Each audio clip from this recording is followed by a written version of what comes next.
So imagine buying an empire roughly the size of modern Europe. Right. And you pay for it with exactly 500 elephants. Just handing over a massive herd of elephants. Exactly. You don't use gold, you don't use, a marriage alliance, you just hand over a herd of incredibly high-maintenance animals to a Greek general. And in exchange, you get the geographical blueprint for modern Afghanistan and Pakistan. Which is, it sounds completely absurd to the modern ear. It really does. But that single transaction is essentially the cornerstone of the first massive pan-Indian superpower. So today we are taking the stack of sources we've curated for you. Comprehensive academic texts, encyclopedia entries, historical analyses of ancient works like Megaseni's Indica. And Kautilya's Arthashastra. Yeah, and of course the rock edicts of King Ashoka. We're taking all of that, and we are doing a deep dive into the Mauryan Empire. Okay, let's unpack this. Because the Mauryan Empire isn't just a collection of ancient dates, right?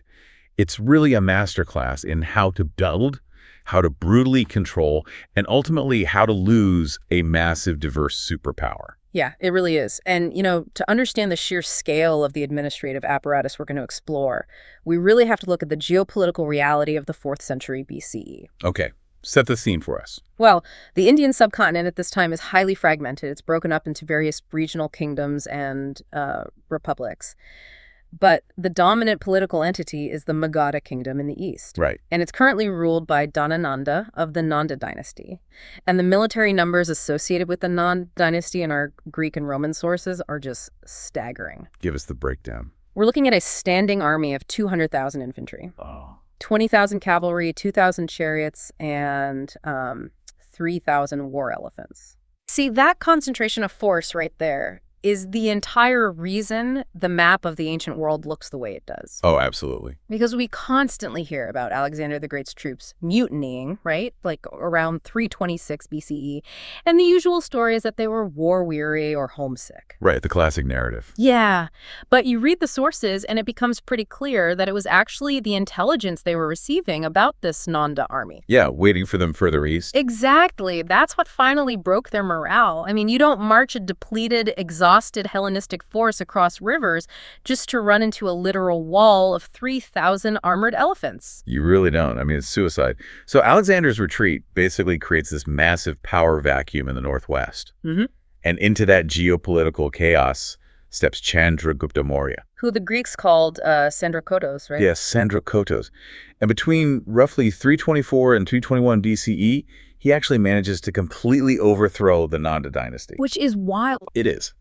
And he achieves this with the architect of his reign, who is this famously cunning Brahmin advisor named Kautilya. Also known as Chanakya. Right, exactly. So I want to look at the mechanics of this overthrow for a second, because you have Dhanananda sitting on a vast treasury, a seemingly invincible military.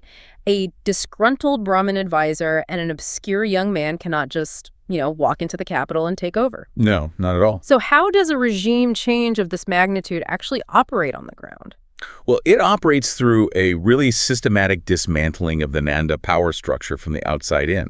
Like Kautilya and Chandragupta, they didn't assault the capital of Pataliputra directly at first. That would have been a disaster. Completely. Mm-hmm. Instead, they secured the frontiers.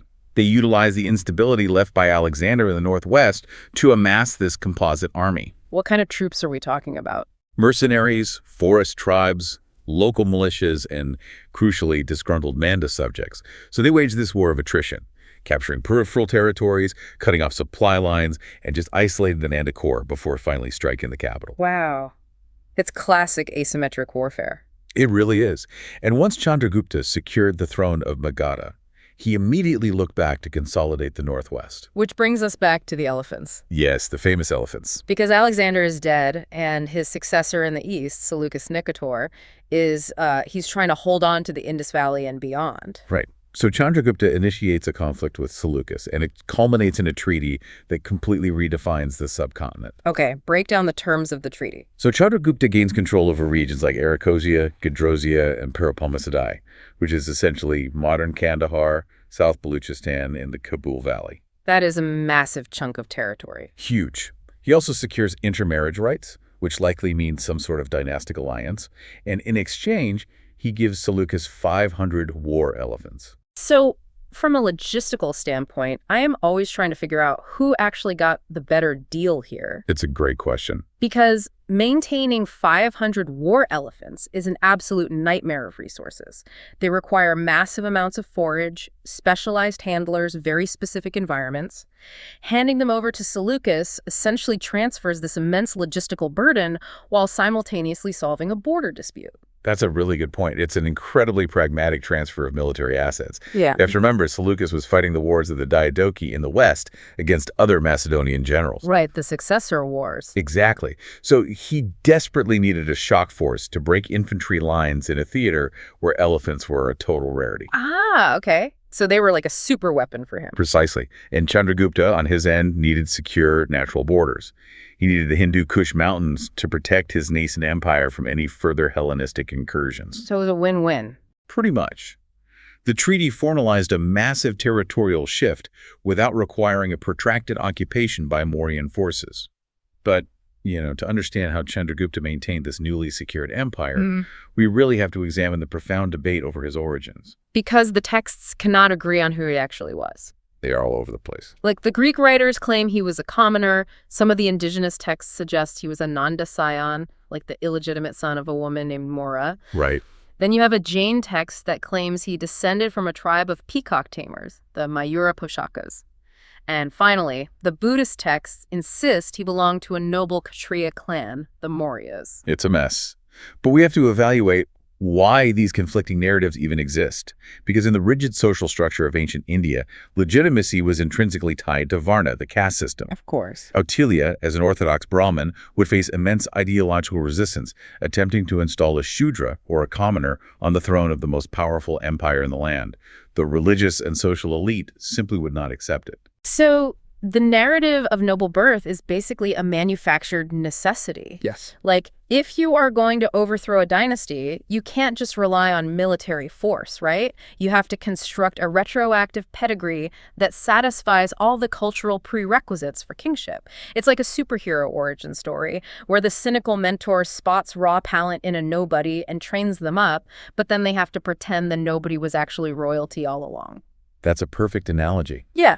Establishing Kshatriya status allowed Chandragupta to integrate into the existing socio-political framework rather than appearing as this illegitimate usurper. Which makes sense. And you have to remember, the Buddhist texts, which were written later, had a vested interest in elevating the lineage of the Mauryans, especially considering the immense patronage their religion would eventually receive from his grandson. Ashoka. Exactly. So the proliferation of these different origin stories really highlights a state apparatus actively trying to manage its own public relations. It's ancient spin. Now, the sources mention Chandragupta abdicating his throne late in life, embracing Jainism, and basically fasting to death. And he passes this colossal territory to his son, Bindusara. Yes. And this is the transition where I always question the typical historical narratives. That's so. Well, we obsess over the conquerors, right? Yes. The founders. But honestly, inheriting a newly forged empire that stretches from Afghanistan all the way to the Deccan Plateau, completely devoid of modern communication, that seems like a far more complex administrative burden than actually conquering it in the first place. I would completely agree with that. Maintaining an agrarian empire of that scale is basically a constant battle against entropy. Yeah.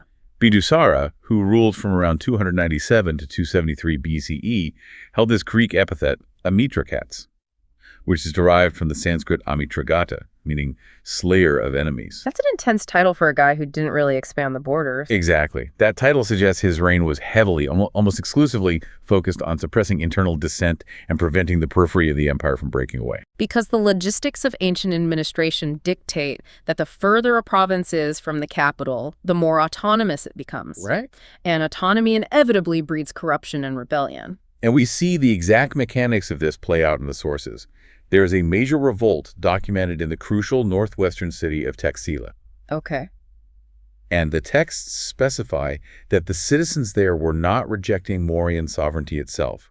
They were specifically revolting against the Dashtamatyas, Which means... the rogue, corrupt administrators. Oh, wait, how does the central government in Pataliputra even know a revolt is happening in Taxila, let alone coordinate a military response? I mean, the sheer delay in intelligence gathering means that by the time Bindusara hears about a corrupt administrator, the province is probably already on fire. That's the reality of ancient logistics. So Bindusara's response was to send his son, Ashoka, as a royal prince to act as viceroy and suppress the rebellion. Keeping it in the family? Exactly. It really highlights the Mauryan strategy of using the royal family as the primary mechanism of provincial control. You cannot trust a local bureaucrat with an army that far from the capital, so you send a prince whose personal interests are directly tied to the dynasty's survival. That makes total sense. Now, Bindusara also maintained the diplomatic networks his father built, right? Yep. Because there's that really funny exchange with the Syrian king Antiochus I. Oh, yeah, the figs and the philosopher. Yeah. Bindusara writes to him and requests Greek wine, dried figs, and a Greek philosopher, a sophist. And Antiochus sends the wine and the figs, but he very politely declines sending the philosopher, citing that Greek laws don't permit the sale of sophists. It's a great anecdote, Yeah. but it also reveals a really high level of cosmopolitan engagement. Yeah, they aren't isolated. Not at all. The Mauryan court is participating in this trans-regional exchange of luxury goods and intellectual capital with the Hellenistic world. Bindusara is actively maintaining those Western trade corridors that ensure the economic vitality of the whole empire. But all that stability Bindusara achieved basically fractures the moment he dies. It does. In 273 BCE, Ashoka isn't actually the designated crown prince. He is just the viceroy of Taxila and Ujjain. Right. And he basically has to fight a brutal succession war against his own brothers just to secure the throne. Yeah, the consolidation of power takes years. And once Ashoka's position is finally secure, he engages in a military campaign that fundamentally alters the trajectory of Indian history. The Kalinga War. Yes.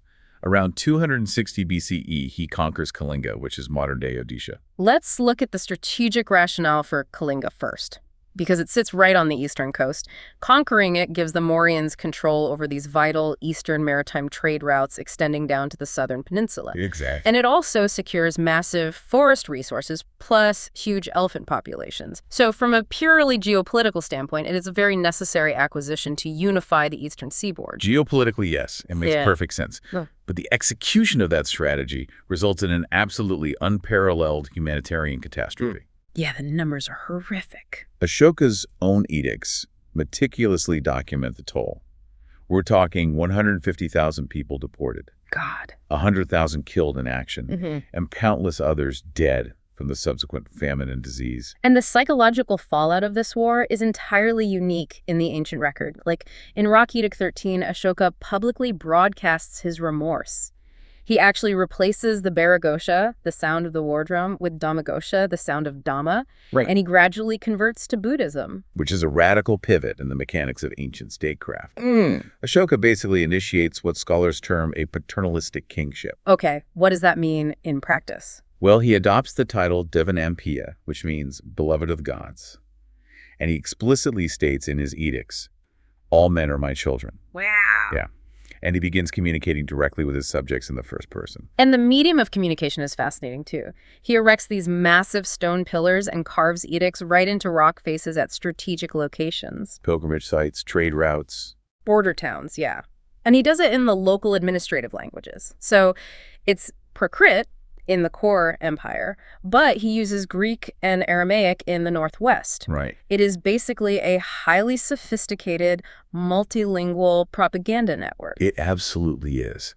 And we really must view this through the lens of imperial maintenance. Oh, so... Think about it. An empire built on military expansion unifies its diverse populations through a shared project of conquest. Right, everybody gets a share of the plunder. Exactly. But once an empire reaches its natural geographic limits, the Himalayas to the north, the oceans to the south, the Hindu Kush to the west, the unifying mechanism disappears. Because there's nowhere left to conquer. Right. So with that expansion, how do you prevent a multi-ethnic, multilingual subcontinent from just fracturing? You replace the military project with an ideological project, Dhamma. Exactly. Dhamma becomes the adhesive holding the empire together. It isn't just a religious philosophy. It is a strict code of civic responsibility, moral governance, nonviolence, and social harmony. It's brilliant, really. By elevating Dhamma as the state ideology, Ashoka is attempting to create a homogeneous cultural identity that transcends local, tribal, or regional affiliations. And he deploys a whole new class of specialized officials, the Dhamma Mahamatas, to propagate this ideology. Making sure everyone stays in line with the new morality. Yes, ensuring the state's presence is felt at every single level of society. See, here is where it gets really interesting and where I want to scrutinize the narrative a bit. Okay. Did Ashoka genuinely experience a pure pacifist spiritual awakening? Or is this just the most calculated political maneuver of the ancient world? Is the big question. Because if you examine the actual text of his remorse in Rock Edict 13, he includes a very specific caveat addressed to the unconquered forest tribes. Yes, he does. He essentially warns them that despite his profound remorse, he still retains the power to punish them if they transgress. Exactly. The state does not dismantle its apparatus of violence. It merely rebrands the conditions under which that violence will be deployed. Right. He doesn't give Kalinga back. No, of course not. He doesn't disband the massive standing army his grandfather built either. The warning to the forest tribes is a very clear signal that the soft power of Dhamma is strictly backed by the hard power of the Mauryan military. It is the ultimate pragmatic realization. Because expanding into the dense southern forests or deeper into the Deccan Plateau just isn't economically viable. No, the cost of military logistics would completely outweigh any resources extracted. So he just halts expansion, declares a moral victory, and pivots the entire state apparatus to internal consolidation. It's a genius move, honestly. But to truly grasp the sheer complexity of that internal apparatus, we have to analyze the theoretical framework that governed it. We need to talk about the instruction manual. Yes, the arthashastra, attributed to Kautilya. Now, textual analysis does suggest it was compiled and augmented over several centuries, but its core precepts offer just an unparalleled window into the administrative logic of the Mauryan era. And the foundational concept of the Arthashastra is the Saptanga theory. The seven-limb theory of the state. Right. It posits that a nation is composed of 7 interconnected elements. So we have Swami, which is the king, Amatya, the ministers, Janapada, the territory and population, Durga, the fortified capital, Kosha, the treasury, Danda, which is justice or force, and Mitra, the ally. Right. Now, I look at this list and I see a biological organism. The state isn't just a collection of laws, it is an interdependent living body. Let's test that analogy because it's a good one. If the state is a biological organism, Kautilya is treating it with the cold, absolute precision of a surgeon. Also, Take this Swami, the king. He is the cognitive center. Kautilya's daily schedule for the king is notoriously grueling. It's broken down into 90-minute segments covering literally everything from auditing revenue to inspecting the military. every 90 minutes, that sounds exhausting. It is, but the logic is explicit. A sluggish king results in a lethargic state apparatus, which then leads to the immediate decay of the territory. So the brain has to keep the body moving. Yeah, exactly. Then you have the Amatya, the ministers. They are the central nervous system, translating the king's will into physical action. And ensuring the nervous system doesn't malfunction requires immense capital, right? Because the Arthashastra mandates these astronomical salaries for high-level ministers. They're very high. Like the chief minister, the royal priest, and the army commander were to be paid 48,000 panas. Which is an incredible sum. And that salary structure is basically an anti-corruption mechanism. Pay them so much they don't need to steal. Precisely. You pay the highest echelon of the bureaucracy, a fortune so profound that the marginal utility of taking a bribe drops to zero. Loyalty is purchased, and it's strictly maintained through a sophisticated treasury, the kosha. Right. In fact, Kautilya explicitly states that the treasury is actually more important than the army. Really? Yeah, because a well-funded treasury can raise an army in an instant, but an unfunded army will immediately turn on the state. That is deeply pragmatic. It is. I want to look closely at the 6th limb, though, Dinda, which encompasses justice and force. Because the application of justice in the Arthashastra is entirely reliant on the Varna system. Yes, the caste system. It is basically institutionalized inequality. If a Kshatriya and a Shudra commit the exact same crime, the penal code dictates vastly different consequences for them. Yeah, the jurisprudence is strictly stratified by social utility and ritual purity. So, for example, a Kshatriya might just be subjected to a financial penalty for an assault, while a Shudra could face physical mutilation for the same offense. That's brutal. It is. The legal system is designed to enforce the social hierarchy, not to provide equal protection under the law. But wait, this creates a massive ideological friction with Ashoka's later policies, doesn't it? How so? Well, in Pillar Edict 4, Ashoka explicitly claims to have introduced samata, basically, uniformity in judicial procedure. Right. So he is actively attempting to overwrite the brutal pragmatism of the Arthashastra with a standardized, ostensibly more equitable legal framework under Dhamma. That's a great point. You can see the evolution of the state's ideology there. But going back to Kautilya, the Arthashastra also outlines an incredibly mechanistic view of geopolitics. A mandala theory, right? Yes. It introduces the concept of the Vijiju, the would-be conqueror, and it plots out interstate relations using this geometric model. Like a literal map. Exactly. It categorizes neighboring kings based entirely on their geographic proximity. Okay, walk us through it. So the kingdom directly sharing your border is the Ari, the natural enemy. Just by default. Just by default. Yes. Simply because their territorial ambitions must inevitably collide with yours. But the kingdom bordering your enemy is your natural ally, the Mitra. The enemy of my enemy is my friend. Exactly. Because they share a mutual threat. That is so cold. It strips all ideology, religion, and personal animosity completely out of diplomacy. Completely. It just reduces international relations to a mathematical certainty of geographic friction. It's pure realpolitik. But, theories of statecraft eventually have to be executed by a physical administration. Right, someone actually has to collect the taxes. To extract wealth and govern millions of people, the Mauryans constructed an incredibly layered bureaucracy. The empire was partitioned into major provinces, the four known administrative centers being Suvarnagari, Taxila, Ujjayini, and Tosali. And as we discussed earlier, these were typically governed by royal princes, the Kumaras. Right. But below the princes, you have this rigid hierarchy of oversight.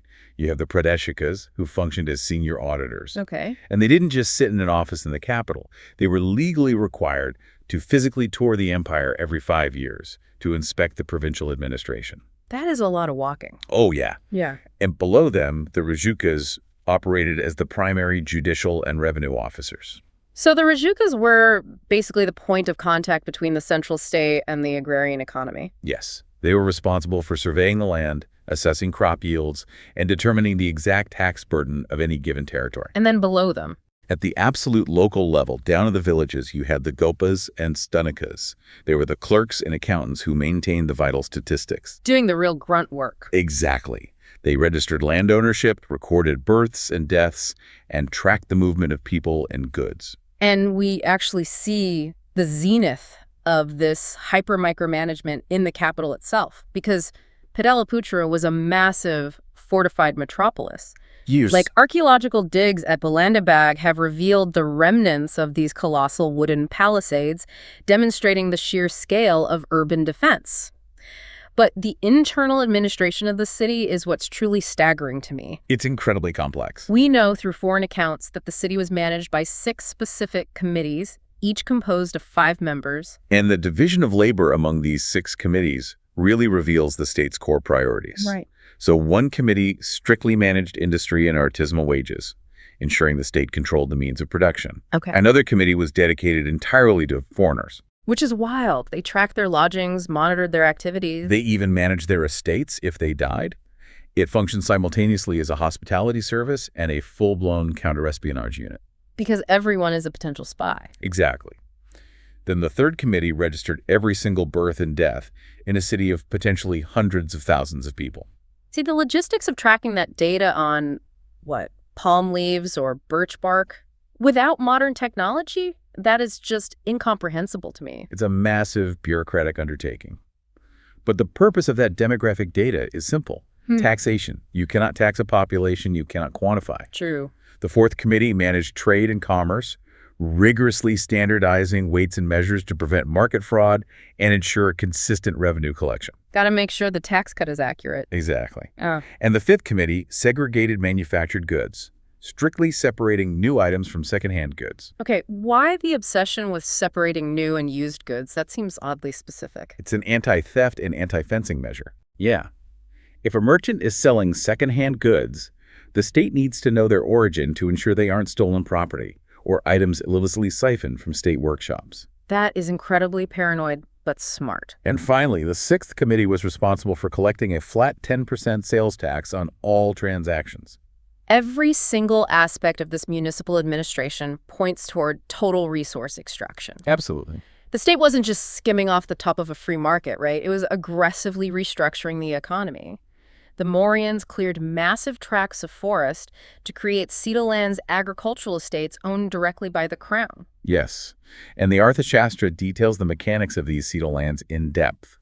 The state utilized new iron technologies, like iron plowshares and axes, to rapidly clear forests and massively increase agricultural yields. But who provided the labor for all this new farmland? Well, the texts advised settling Shudras and prisoners of war on these new lands.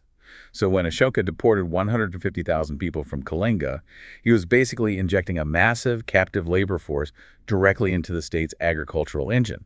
Oh, wow. I didn't connect those two things. Yeah, the state provided the seeds, the implements, the cattle, but the laborers surrendered a massive portion of the harvest back to the crown. And the taxation system in general was just omnipresent. Like, you have the baga, the primary land tax, which extracted 1/6 to 1/4 of the agricultural produce. Right. Then you have bali, a religious tribute that functionally acted as an additional tax. You have pindakara, which was a collective tax levied on entire villages rather than individuals. And you have a pranaya. Yes. I find the pranaya so fascinating because the word literally translates to a gift of affection to the king. Affection. But in practice, it evolves into this mandatory, really heavy exaction during times of financial strain. It is the state literally leveraging the language of loyalty to justify emergency taxation. And very cynical. And to lubricate this massive engine of extraction, the state standardized the economy. They introduced a uniform currency, the karshapana. Those are the silver punch-marked coins, right? Yes, stamped with state symbols. A standardized currency is vital because it allows the state to collect taxes in cash rather than perishable goods, which massively increases the mobility of capital. They can move wealth around much faster. Exactly. They also heavily secured trade routes, like the Dakshinapatha, the southern route, to ensure the safe transit of all these taxable goods. Furthermore, the state simply monopolized crucial industries. Like what? Armorers, shipbuilders, and miners were essentially state employees. Their operations were completely tax-exempt, but their entire output was swallowed by the military and administrative apparatus. See, when you construct an economy predicated on forced labor, aggressive taxation, and state monopolies, you're going to generate immense internal friction. Inevitably. The populace is going to resist. So, to survive its own economic policies, the state had to construct a massive internal security apparatus. And the espionage network detailed in the Arthashastra is just staggering in its scope. The entire apparatus is overseen by an official called the Samaharta. And it is incredibly telling that the Samaharta was simultaneously the chief of intelligence and the chief revenue collector. Information is treated as just another taxable commodity. Precisely. The state deployed two distinct categories of spies, stationary and roving. Stationary spies were embedded in specific locations. Like institutions, markets, temples. Right, while roving spies were highly mobile operatives. And the methods of infiltration are deeply cynical. Spies posed as ascetics, merchants, barbers, cooks, and prostitutes. They penetrated literally every layer of society. No one was safe from surveillance. And the king's own physical security really reflects this paranoia, because the king's personal bodyguard was composed of highly trained, armed women archers. Yes. And they guarded his private chambers and even accompanied him on hunts. The state just trusts no one. The king is surrounded by these concentric circles of surveillance. The state basically operates on the assumption of universal hostility. The Saptanga organism is constantly under threat from its own internal components. It's a terrifying way to live. It paints a picture of a society under immense psychological pressure. However, we actually have an entirely contradictory historical record that we must reconcile with this. Oh, right. We have a primary source from a man who actually lived in the Mauryan capital during Chandragupta's reign. Megasthenes. Yes. The Greek ambassador sent by Seleucus Nicator, he lived in Pataliputra, observed the administration, and he wrote the Indica. Right. Now, the original text is lost, but fragments survive because later Greek and Roman writers, like Strabo and Pliny, quoted him extensively. But we really have to navigate the epistemology of this source carefully, because we are dealing with a double filter here. Very true. We are reading Roman interpretations of a Greek diplomat's interpretation of a profoundly complex Indian reality. Exactly. So Megasthenes categorized Indian society into a rigid system of 7 genos, or classes. He lists philosophers at the apex, noting they were exempt from taxation. Okay. Followed by cultivators, hunters and herdsmen, artisans, soldiers, spies, and finally government counselors. Which doesn't align cleanly with the indigenous four-tier Varna system at all. No, it doesn't. He is likely observing occupational divisions and interpreting them through a Hellenistic socioeconomic framework. Making it fit what he knows. Right. He sees the state officials, the massive standing army, the pervasive spy network, and categorizes them as distinct endogamous classes, because that is how they functionally operate in relation to the state apparatus. But the real issue with Megasthenes is his absolute failure to accurately report the social realities of the empire. It's pretty glaring. He produces what we can really only describe as an idealized utopian fiction. Like, he categorically states that there is no slavery in India. He claims that Indians never lie, that theft is virtually non-existent, and that the society functions completely without written laws or money lending. It's bizarre. How does an ambassador living in a capital city managed by an authoritarian bureaucracy arrive at those conclusions? I always call it the influencer at a luxury resort phenomenon. Oh, that's good. Right. If you take a modern diplomat, house them in a highly secure, opulent embassy, surround them with curated state officials, and never let them walk through the industrial zones or the rural agricultural tracts, their perception of the country will be entirely fabricated by their hosts. That is exactly what happened. Because when we cross-reference his claims with the indigenous texts, the illusion instantly evaporates. Yeah. The arthashastra contains exhaustive legal frameworks governing the dasakamakaras, the slaves and hired laborers. It categorizes the mechanisms of enslavement, captives of war, individuals selling themselves to settle debts, inherited status. We have extensive documentation of vishti, which is the institutionalized forced labor extracted by the state. So slavery was absolutely a foundation of the economy. 100%. And the assertion that theft and money lending didn't exist is equally absurd, because Kautilya devotes entire chapters to detailing the precise physical mutilations prescribed for thieves. You don't write laws for crimes that don't happen. Exactly. And he outlines complex regulations governing usury, establishing maximum interest rates based on the risk of the commercial venture. So money lending was clearly a massive industry. Megasthenes likely observed a society where the dasa system functioned differently than the chattel slavery he knew in the Greek world. And he basically conflated different with non-existent. Right. He observed a heavily policed capital city where extreme state violence suppressed visible crime, and he just concluded the society was inherently virtuous. It is a profound lesson in historical methodology.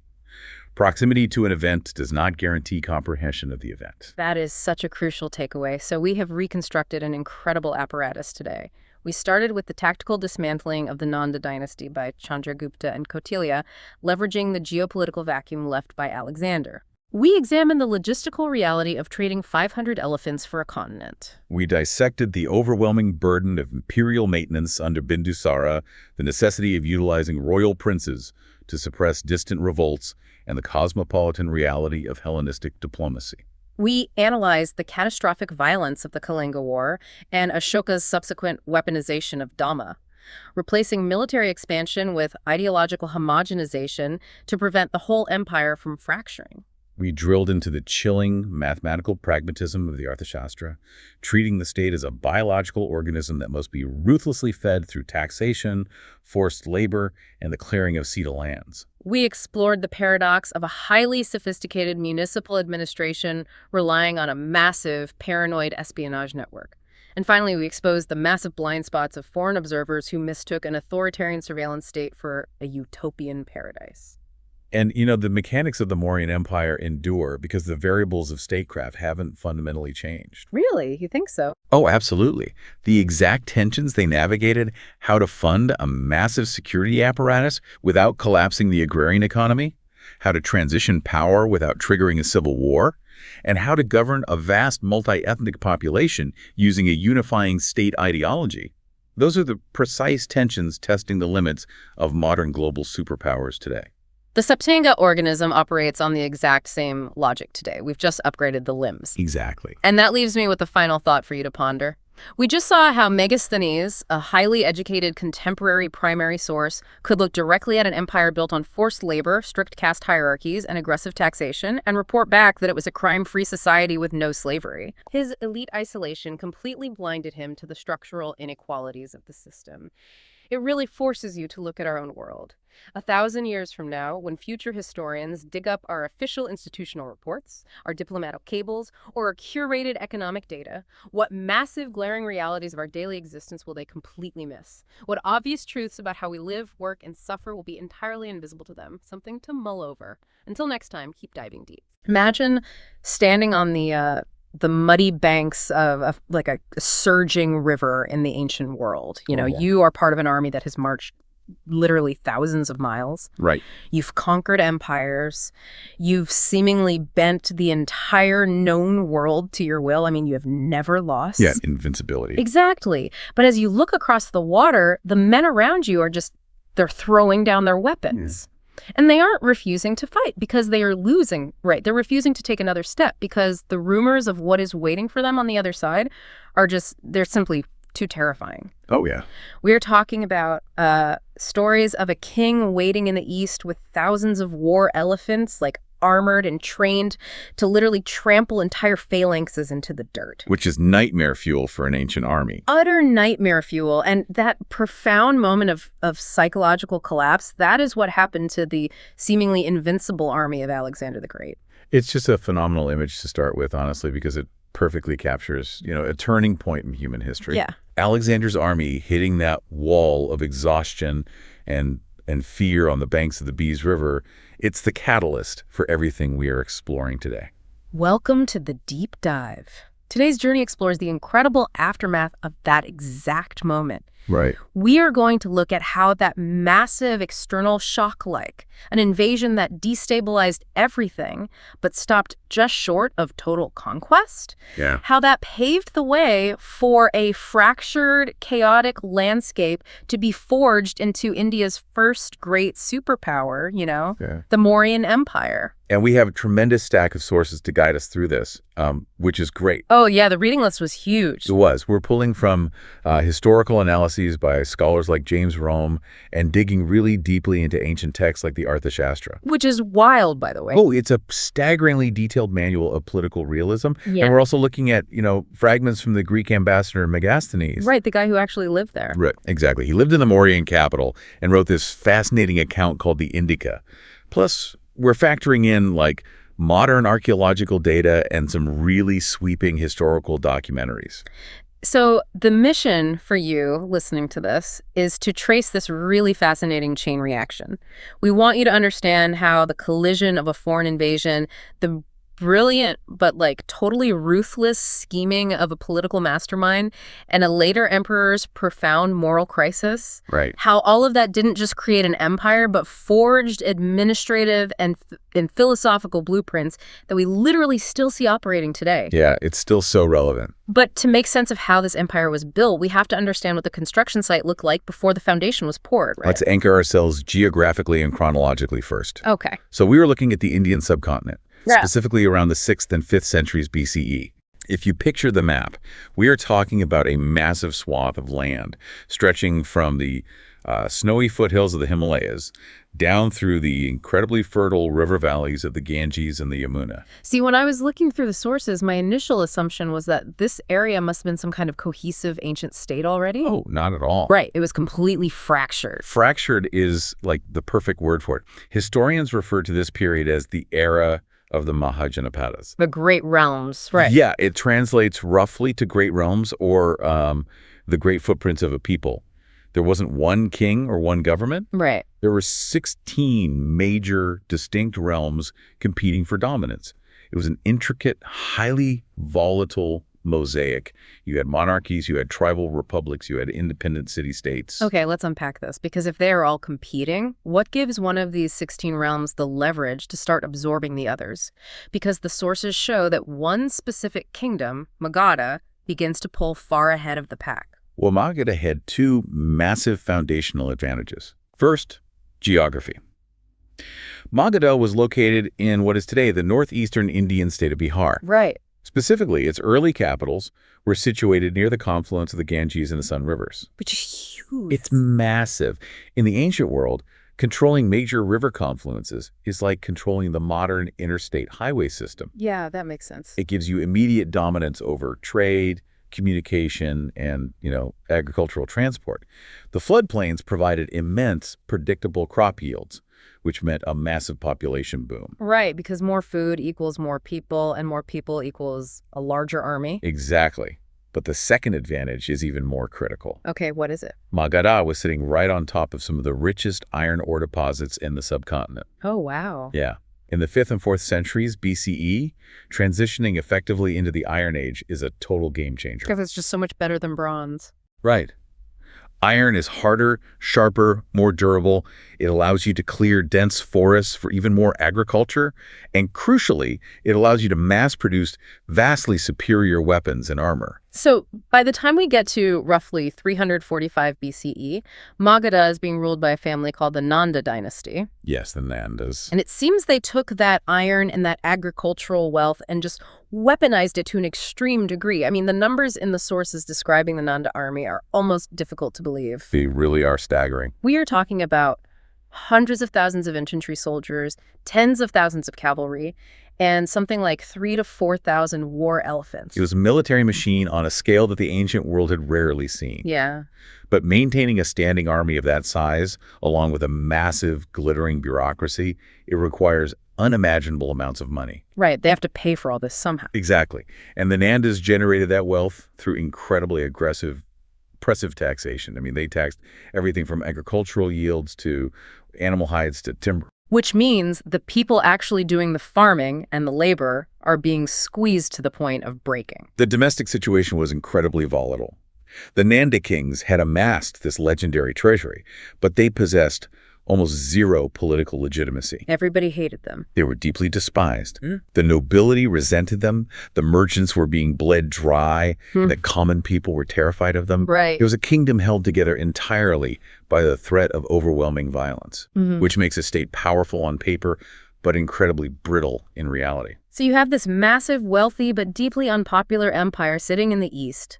And then, from the west, comes the ultimate external shock. Alexander. Now, our sources emphasize a really specific distinction here that I think most people just gloss over. We always say Alexander the Greek, or we assume his entire operation was this unified Greek enterprise. But the sources are really insistent that he was Macedonian. Yes. Why does that specific label matter so much to the geopolitics of the time? It matters because the people of the time viewed those identities as fundamentally distinct and often antagonistic. Really? Oh, definitely. The Greeks, like the Athenians, the Spartans, the Thebans, living south of Mount Olympus, they view themselves as the pinnacle of culture, philosophy, and democracy. Right, the cradle of civilization stuff. Exactly. They viewed the Macedonians to their north as rugged, uncultured barbarians. Wow. The Greeks literally made fun of them because they drank their wine unmixed, they were ruled by absolute monarchs, and they didn't participate in the same civic traditions. So Alexander leading this army isn't like a unified cultural mission at all. Far from it. It was actually Alexander's father, Philip II, who had militarily forced the Greek city-states into a subordinate alliance under Macedonian control. Oh, I see. So when Alexander inherits the throne and launches his campaign against the Persian Empire, he basically forces Greek troops to march with him. The army is a highly complex, ethnically tense coalition. It's a powder keg. Completely. Alexander is a Macedonian king, relying heavily on his elite Macedonian cavalry. But he is constantly managing the politics of the Greeks, Thracians, and eventually Persians within his ranks. Let's trace his path a bit. By 337 BCE, Alexander has dismantled the Persian Achaemenid Empire, right? Right. And he pushes his army over the Hindu Kush Mountains, entering the northwestern edge of the Indian subcontinent. Now, I found this detail really fascinating. This area wasn't completely isolated from the rest of the world before Alexander showed up. The Persians had actually controlled parts of this region previously. The interconnectedness of the ancient world is often surprising. The Persian Achaemenid Empire had established satrapies, provincial governments, in the Indus Valley long before Alexander arrived. Yeah.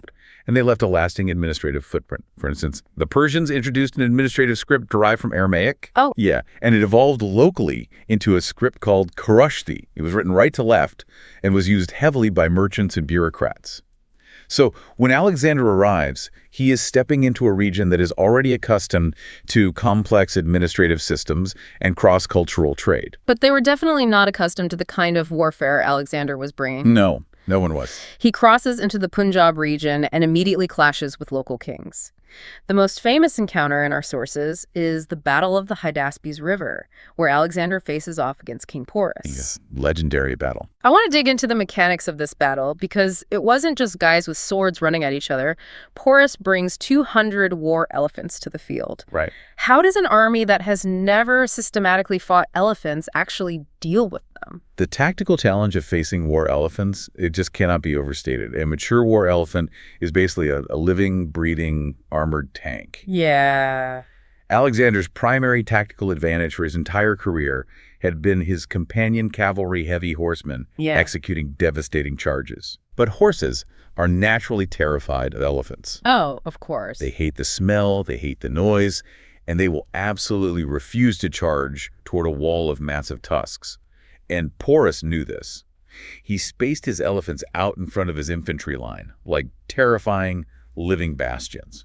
So a direct cavalry charge is entirely off the table. Completely.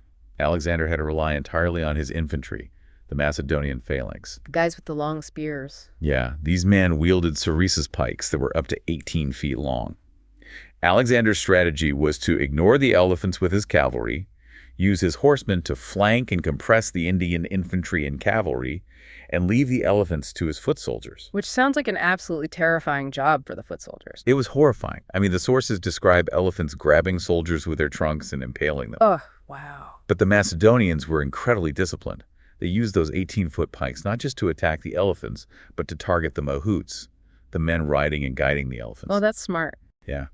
They also used specialized light infantry with javelins and axes to hamstring the animals or target their eyes. Because if you panic an elephant, it doesn't care whose side it's on, right? That is exactly the fatal flaw of elephant warfare. Once an elephant is blinded, wounded, and terrified, it will turn around and stampede through its own lines just to escape. Wow. And that is exactly what happened. The compressed battlefield resulted in the panicking elephants trampling Porus's own infantry. It's just a brutal victory. But Alexander's reaction to winning is so counterintuitive. Right. He captures Porus, who has fought valiantly and is bleeding from multiple wounds.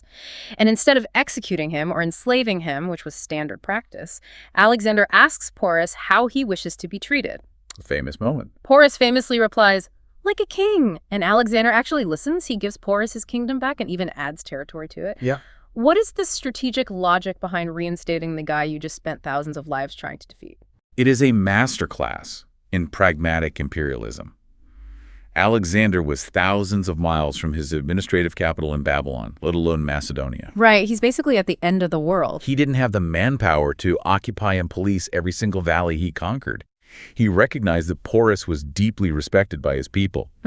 A dead Porus creates a power vacuum and a guerrilla insurgency. A living allied Porus ruling on Alexander's behalf secures the flank and provides local troops and supplies. So he's outsourcing the administration. Exactly. Alexander is trading absolute control for stable hegemony. He even founds 2 cities on the site, Nicaea, meaning victory, and Bucephala, named after his legendary horse that finally died of old age and exhaustion right after the battle. I just keep thinking of this like a highly successful startup, you know? Oh, that's an interesting analogy. Yeah, like they've been growing at this insane rate, but building cities and making alliances couldn't solve the core problem, the utter exhaustion of the employees. The army continues pushing east until they hit the Beas River. And this brings us back to that visceral image we started with. They hear the intelligence reports about the Nanda Empire waiting for them across the Ganges plain. If Porus gave them a nightmare with 200 elephants, the Nandas allegedly have 3,000 or 4,000. The psychological toll of that intelligence cannot be ignored. The Macedonian soldiers had been marching away from home for 8 years. 8 years? Their armor was rotting in the monsoon rains, their weapons were blunted, and they were covered in scars. They had endured the freezing Hindu Kush and the sweltering heat of the Punjab. Yeah. The rumor of the Nanda army wasn't just a military obstacle. It was the realization that the world had no end, and there would always be another impossibly massive army waiting over the next horizon. They realize that if they keep winning, their only reward is more fighting. Exactly. So they stage what is effectively a sit-down strike. The greatest conqueror of the ancient world is stopped dead in his tracks by his own labor force. It's amazing. He sulks in his tent for 3 days, waiting for them to change their minds, but they don't. He finally concedes, erects massive altars to mark the furthest edge of his empire, and turns the army around. But while the military conquest stopped at that river, the intellectual collision between the Greek world and the Indian subcontinent was just beginning. Oh, this part is fascinating. It really is. When Alexander's massive entourage, which wasn't just soldiers, but scientists, historians, and philosophers, moved through this region, they encountered a society that profoundly challenged their worldview. Specifically, they run into this in a place called Taxila. Our sources describe Taxila not as a military fortress, but essentially as an ancient university town. Right. Taxila, located in what is now Pakistan, was a thriving hub of Vedic and ascetic learning. The Greeks, coming from a culture that highly prized philosophical discourse, were fascinated by the local sages. Yeah. They called these ascetics gymnosophists, which literally translates to naked philosophers. Who were these people, actually? Because naked philosophers sounds like a really crude Greek oversimplification. Well, it was an oversimplification. These men were likely ascetics belonging to the Jain or Ajivika traditions, or perhaps early forms of radical Vedic renouncers. Okay. These traditions emphasized tapa's extreme physical austerity and asceticism as a means to achieve spiritual liberation and clarity. They rejected worldly possessions, often including clothing, to demonstrate their complete detachment from material desires and social norms. So Alexander, who is the ultimate symbol of material conquest and ego, is confronted by men whose entire philosophy is the absolute rejection of material conquest and ego. Talk about a culture clash. Right, and he actually sends one of his officers, a man named Ornisicrates, to go talk to them. And Ornisicrates is the perfect man for the job because he himself is a follower of Diogenes of Sinope, the famous Greek cynic philosopher. The guy who lived in a barrel. A ceramic jar, actually, yeah. He famously mocked worldly ambition. So Ornisicrates meets a sage the Greeks called Mandanus. According to the Greek accounts, Mandanus effectively tells Ornisicrates that Alexander's conquests are meaningless, a mere disturbance of the peace, and that true wisdom requires shedding all armor and sitting naked on the burning stones. It's an incredible meeting of minds, but the sources point to an even deeper philosophical exchange. The scholar James Romm highlights a Greek philosopher named Pyrrho of Elis. Yes, Pyrrho. So Pyrrho traveled with Alexander's army and spent extensive time interacting with these gymnosophists. When Pyrrho finally goes back to Greece, he founds a completely new school of philosophy called Pyrrhonism. Exactly. How does interacting with ancient Indian ascetics lead to a new Greek philosophy? Well, Pyrrhonism is arguably the most radical form of skepticism to emerge in the ancient West. Pyrrho taught that human senses are completely untrustworthy, and therefore we can never truly know the underlying reality of anything. Because our perception is flawed. Right. Because we can't know anything for certain, we should suspend all judgment, stop arguing about what is true or false, and thereby achieve ataraxia, which is a state of tranquil peace of mind. And Romm argues this wasn't just a spontaneous Greek idea, but a direct import from India. Romm points to several incredibly specific parallels. He notes that Pyrrho's extreme skepticism mirrors the early Buddhist logic system known as the tetralemma. Okay, what is that? In Greek logic, a statement is generally either true or false. The Buddhist tetralemma, however, proposes a fourfold negation. A proposition can be true, it can be false, it can be both true and false, or it can be neither true nor false. Oh, wow. Yeah, it is a logical framework designed to dismantle absolute dogmatism, which is exactly what Pyrrho started teaching in Greece. Romm also points out Pyrrho's personal habits after he returned. He adopted this wandering, solitary lifestyle, completely indifferent to social norms, much like the ascetics he met. Right. And he had this peculiar habit of murmuring to himself constantly, which he claims was a way of training to be good. Romm suggests that murmuring is exactly what an outsider might call a monk reciting a mantra. It's a very compelling theory. Wait, I have to push back on this a bit. Okay. I mean, I love the idea of an ancient philosophical exchange program, but practically speaking, how are they communicating these incredibly dense, nuanced metaphysical concepts? That's the big question. They are talking through military interpreters who probably barely speak the regional dialects.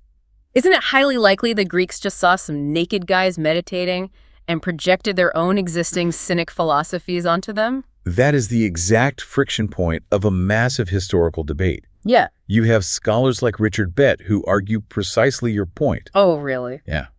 Bett maintains that the language barrier would have been insurmountable for conveying something as complex as the tetralemma. He argues that while Pyrrho might have been impressed by the behavior of the ascetics, their calmness, their indifference to pain, he didn't necessarily absorb their doctrines. Right. Another scholar, Thomas McEvilley, argued that the roots of skepticism already existed in earlier Greek thought, so we don't need an Indian origin story to explain Pyrrho. So Ram is looking at the behavioral evidence, the mantras, the lifestyle, and concluding a direct link, while others say it's just convergent evolution of thought. Precisely. But regardless of whether Pyrrho perfectly understood the tetralemma, the undeniable fact is that Alexander's invasion shattered the existing psychological and political boundaries. The Greek and Indian worlds were suddenly permanently aware of each other. And more tangibly, Alexander's invasion completely destabilized the geopolitics of the region. He marched through, toppled kings, established garrisons, and then he died a few years later in Babylon. Right. His empire immediately fractured among his generals. So in the northwestern Indian subcontinent, you suddenly have a massive power vacuum. The old kings are dead or weakened, and the Greek occupiers are isolated. And if you are an ambitious political mind, a power vacuum is not a tragedy. It is an unprecedented opportunity. Yeah. And watching all of this unfold was a young man from Magadha named Chandragupta. There are persistent classical traditions suggesting that a young Chandragupta actually met Alexander during the invasion.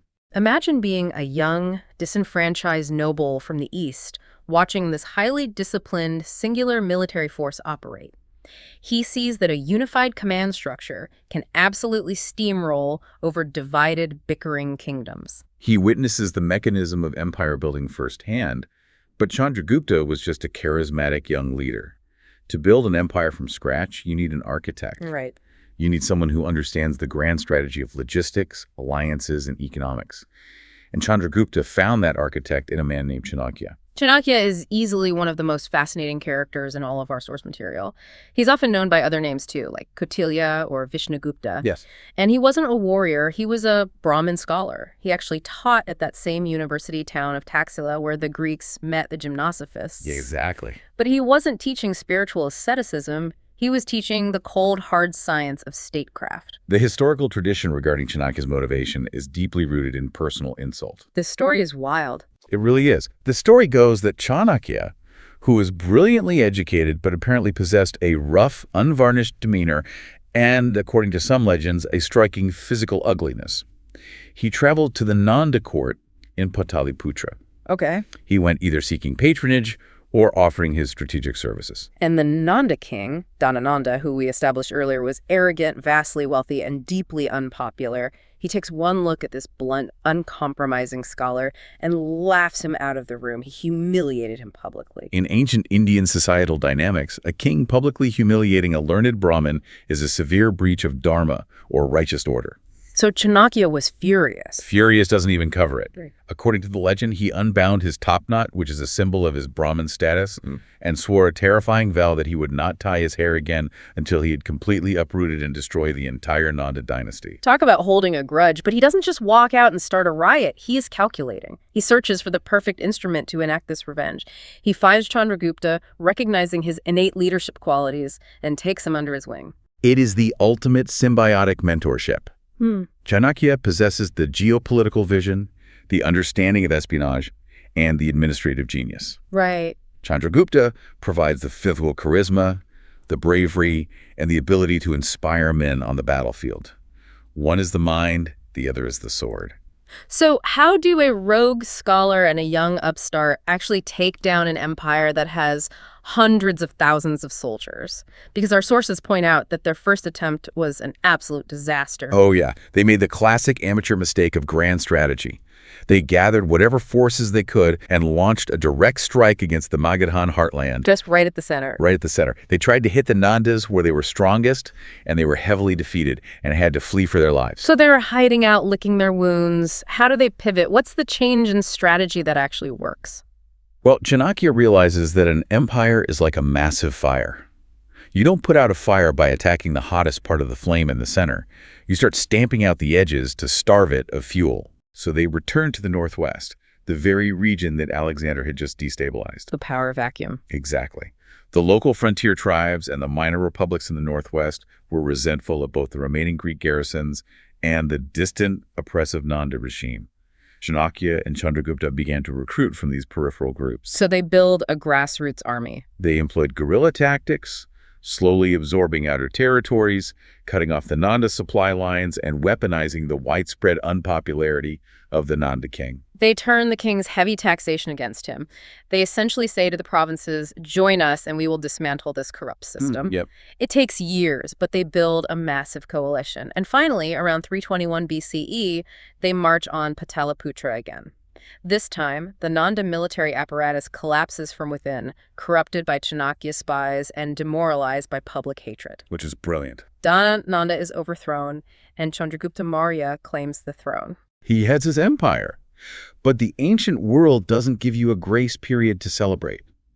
Almost immediately, Chandragupta is forced to defend everything he just built from a massive threat returning from the west. Right, because Alexander's generals didn't just quietly retire. They fought brutal wars over his territory, known as the Wars of the Diadochi. Yes. Out of that chaos, a general named Seleucus Nicator emerges.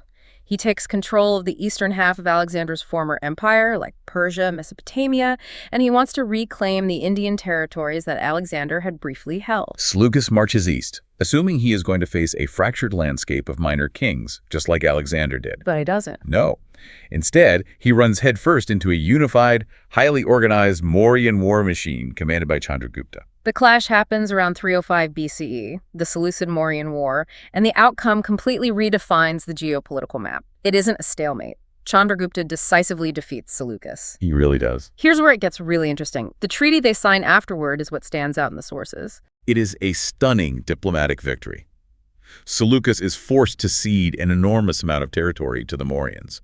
We are talking about regions encompassing modern-day Afghanistan, Balochistan, and areas west of the Indus River. Wow. The Mauryan Empire's borders now touch the edge of the Iranian plateau. And what does Seleucus get in return? Chandragupta gives him 500 war elephants, and they agree to a marriage alliance, likely involving a Seleucid princess marrying into the Mauryan royal family to cement the peace. Wait, 500 elephants for half of Central Asia seems like an incredibly lopsided trade. Why would Seleucus agree to that? Because of context.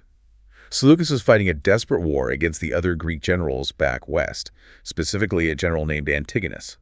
In Hellenistic warfare, war elephants were the ultimate superweapon. Like a nuclear deterrent. Exactly like holding a nuclear deterrent. Seleucus calculated that he couldn't win a protracted war against Chandragupta anyway, so trading indefensible eastern territory for 500 immediate battle-ready elephants to crush his rivals back home was a strategic necessity. And did it work? It did. Those elephants were decisive in winning the Battle of Ipsus for Seleucus a few years later. So Chandragupta secures his borders and becomes an undeniable, globally recognized superpower. But taking land is one thing.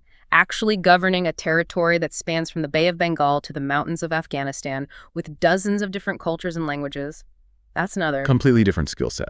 Right. If they try to rule this using the old tribal systems, it will fragment in a month. They needed a completely new science of management. They needed a structural blueprint for maintaining colossal power.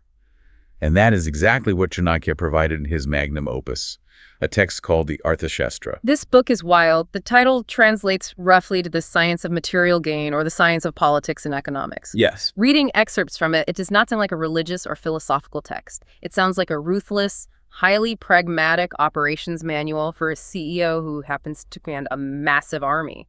It is the absolute pinnacle of ancient political realism. It is often compared to Machiavelli's The Prince, but the Arthashastra is far more comprehensive. Really? Oh yeah. It isn't just about how to manipulate rivals. It is about how to run the mint, how to manage chorists, how to set up courts, and how to maintain infrastructure. At its core, the text seems deeply concerned with preventing a specific societal collapse it calls Matsyanya. What is the mechanism of that concept? Matsyanya translates to the law of the fishes. It is an ancient Indian metaphor for anarchy. The law of the fishes. Yeah, in the ocean, the big fish eat the small fish without consequence. The Arthashastra posits that human society, in its natural ungoverned state, will default to this brutal law.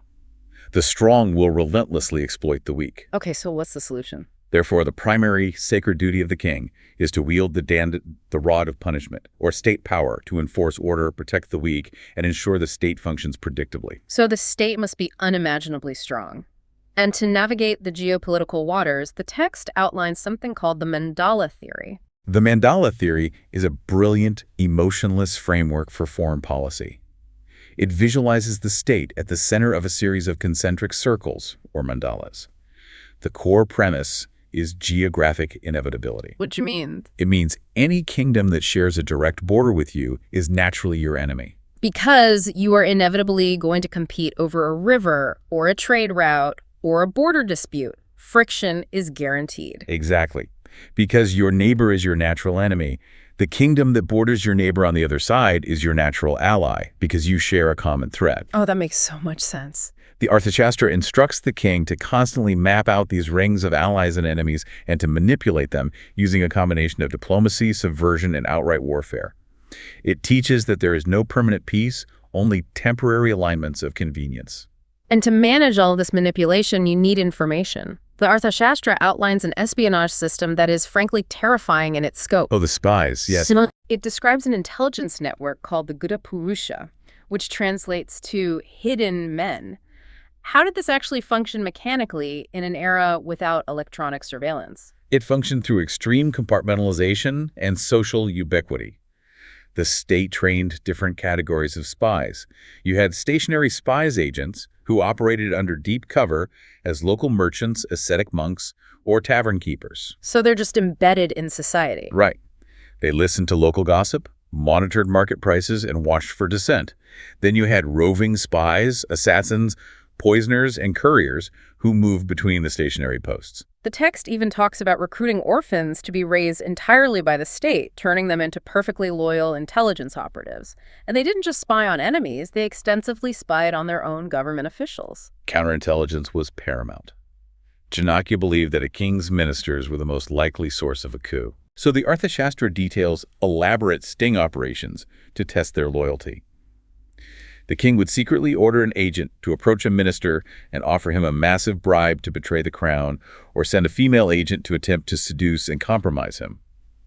If the minister failed the test, he was quietly removed.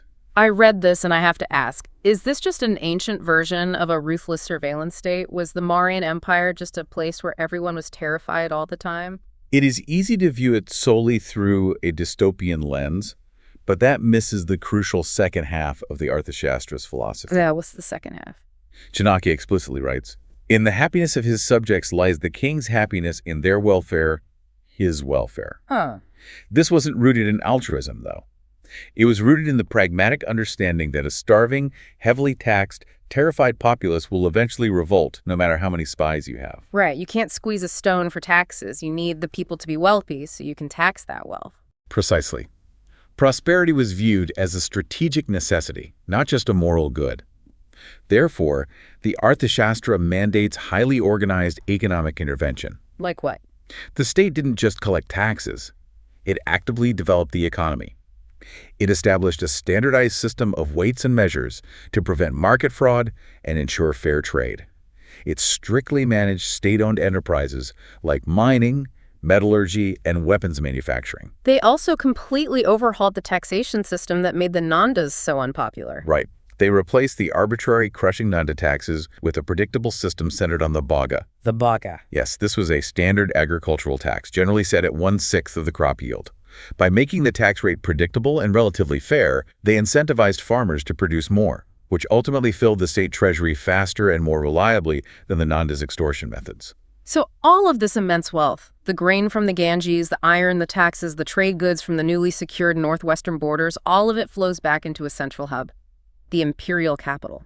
Let's take a virtual tour of Pataliputra because the descriptions in the sources are staggering. Pataliputra, which was located adjacent to the modern city of Patna in Bihar, was the physical manifestation of Mauryan power.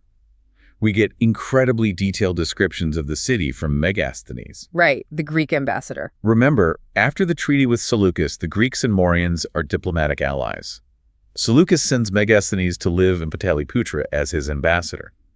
Megasthenes writes a book called the Indica, and he paints a picture of a metropolis that rivaled or exceeded anything in the Hellenistic world.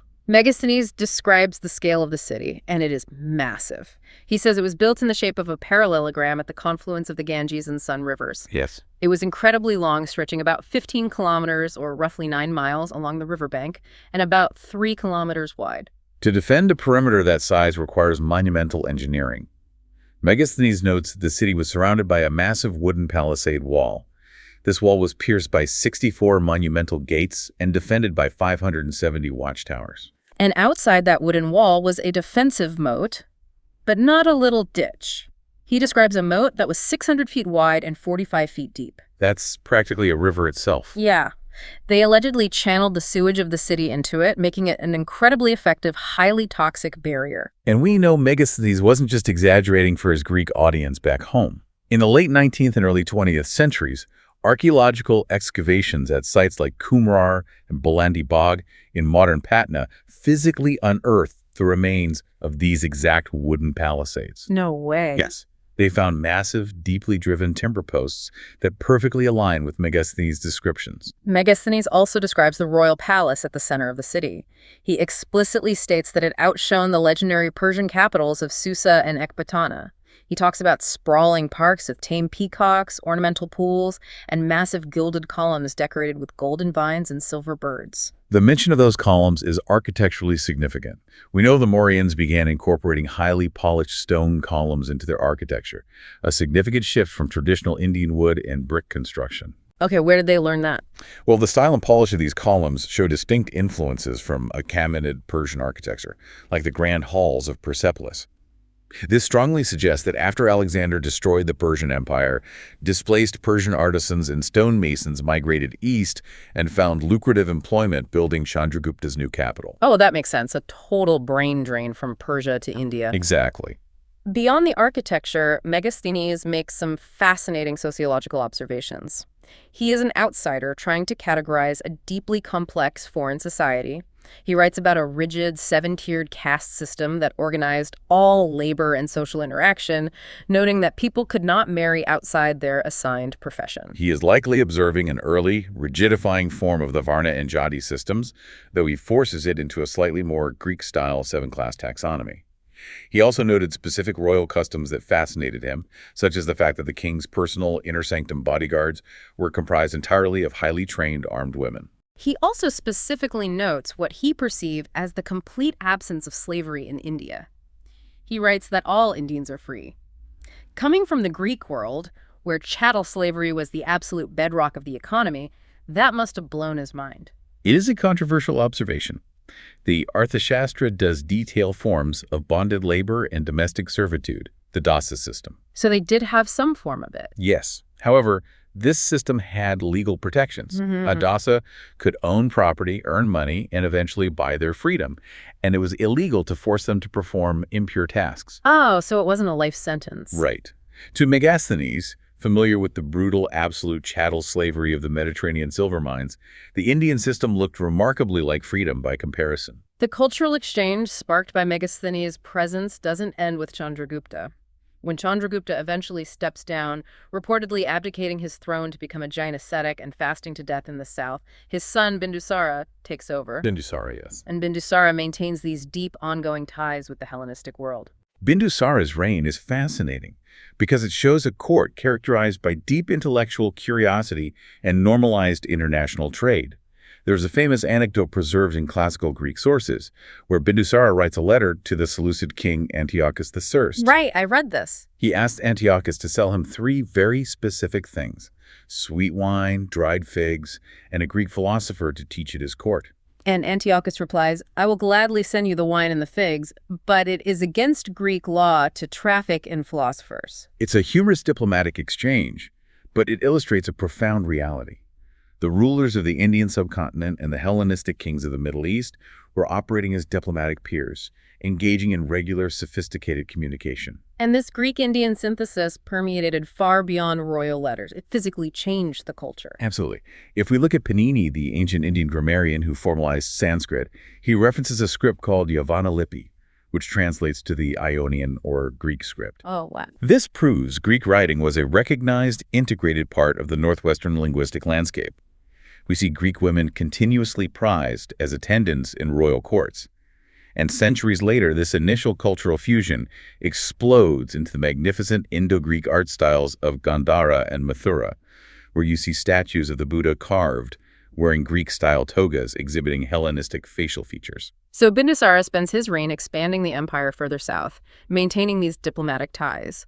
But his reign eventually ends, and the sources indicate that his death doesn't lead to a smooth transition of power. Far from it. It triggers a violent systemic crisis. The vast empire built by Chandragupta and the arthashastra is suddenly plunged into a brutal succession war. This chaos sets the stage for the rise of the most famous Mauryan emperor of them all, Ashoka. The transition from Bindusara to Ashoka is soaked in blood. Ashoka's early life is heavily mythologized, but the historical core is clear. He was not his father's chosen heir. He wasn't. No. During Bindusara's reign, Ashoka was sent away from the capital to serve as a provincial governor, first in Ujjain and then in Taxila, where he brutally suppressed local rebellions. So he gains hard military experience while his older brother Susima remains in the capital, acting as the favored crown prince. Right. When Bindusara falls deathly ill, Ashoka sees his window. He races back to Pataliputra. What follows is a brutal fratricidal conflict, according to Buddhist chronicles, which admittedly tend to exaggerate his early wickedness to make his later conversion seem more miraculous. Ashoka killed his brother Susima, reportedly tricking him into falling into a pit of burning coals. Yeah, quite dramatic. And he systematically eliminated any other rivals to secure the throne. For the first several years of his reign, Ashoka is entirely operating from the playbook of his grandfather, Chandragupta, and the Arthashastra. He is ruthless, he is expansionist, and he rules with an iron fist. The traditions refer to him during this era as Chandashoka, which translates directly to Ashoka the Fierce. He was managing a massive restive empire, and he desired to complete the conquest of the subcontinent. This ambition drove him to look eastward, toward the kingdom of Kalinga. Kalinga, which corresponds roughly to the modern Indian state of Odisha on the eastern coast, had managed to remain fiercely independent. Why was Kalinga so strategically vital that Ashoka was willing to risk a massive war over it? Kalinga controlled the eastern seaboard. This meant they controlled the immensely lucrative maritime trade routes heading toward Southeast Asia. Oh, follow the money. Exactly. Furthermore, because Kalinga was geographically wedged between the Mauryan heartland in the north and the Mauryan-controlled territories in the south, it effectively disrupted the empire's internal coastal communications. To an expansionist emperor following the Mandala theory, Kalinga was an intolerable wealthy obstacle. So in 261 BCE, roughly 8 years into his reign, Ashoka launches a massive invasion. From a purely military tactical standpoint, the campaign is a crushing Mauryan success. Ashoka conquers Kalinga. He did. But from a human psychological standpoint, the invasion is a waking nightmare. The sheer scale of the violence is staggering. The violence of ancient siege warfare and subjugation was always horrific, but the Kalinga War reached an industrial scale of slaughter. And what makes this event unique in ancient history is that we aren't relying on the exaggerated estimates of a rival historian. We know the exact devastating numbers because Ashoka himself ordered them carved into stone. This is documented in his major rock Edict 13. The edict plainly states that 150,000 people were deported or enslaved from Kalinga. 100,000 people were killed outright in the fighting. And he acknowledges that many, many times that number died afterward from the resulting disease and famine that follows the Scorched Earth campaign. To put that in perspective, Ashoka is admitting to the death and displacement of over 250,000 people. That's apocalyptic for the ancient world. It is. But it is the tone of the edict that is historically unprecedented. The inscription continues to express profound, agonizing sorrow and remorse. The emperor publicly declares that the slaughter, death, and deportation of the people are a matter of deep sorrow and regret to him. I read that edict, and it's jarring. You never see ancient kings apologizing.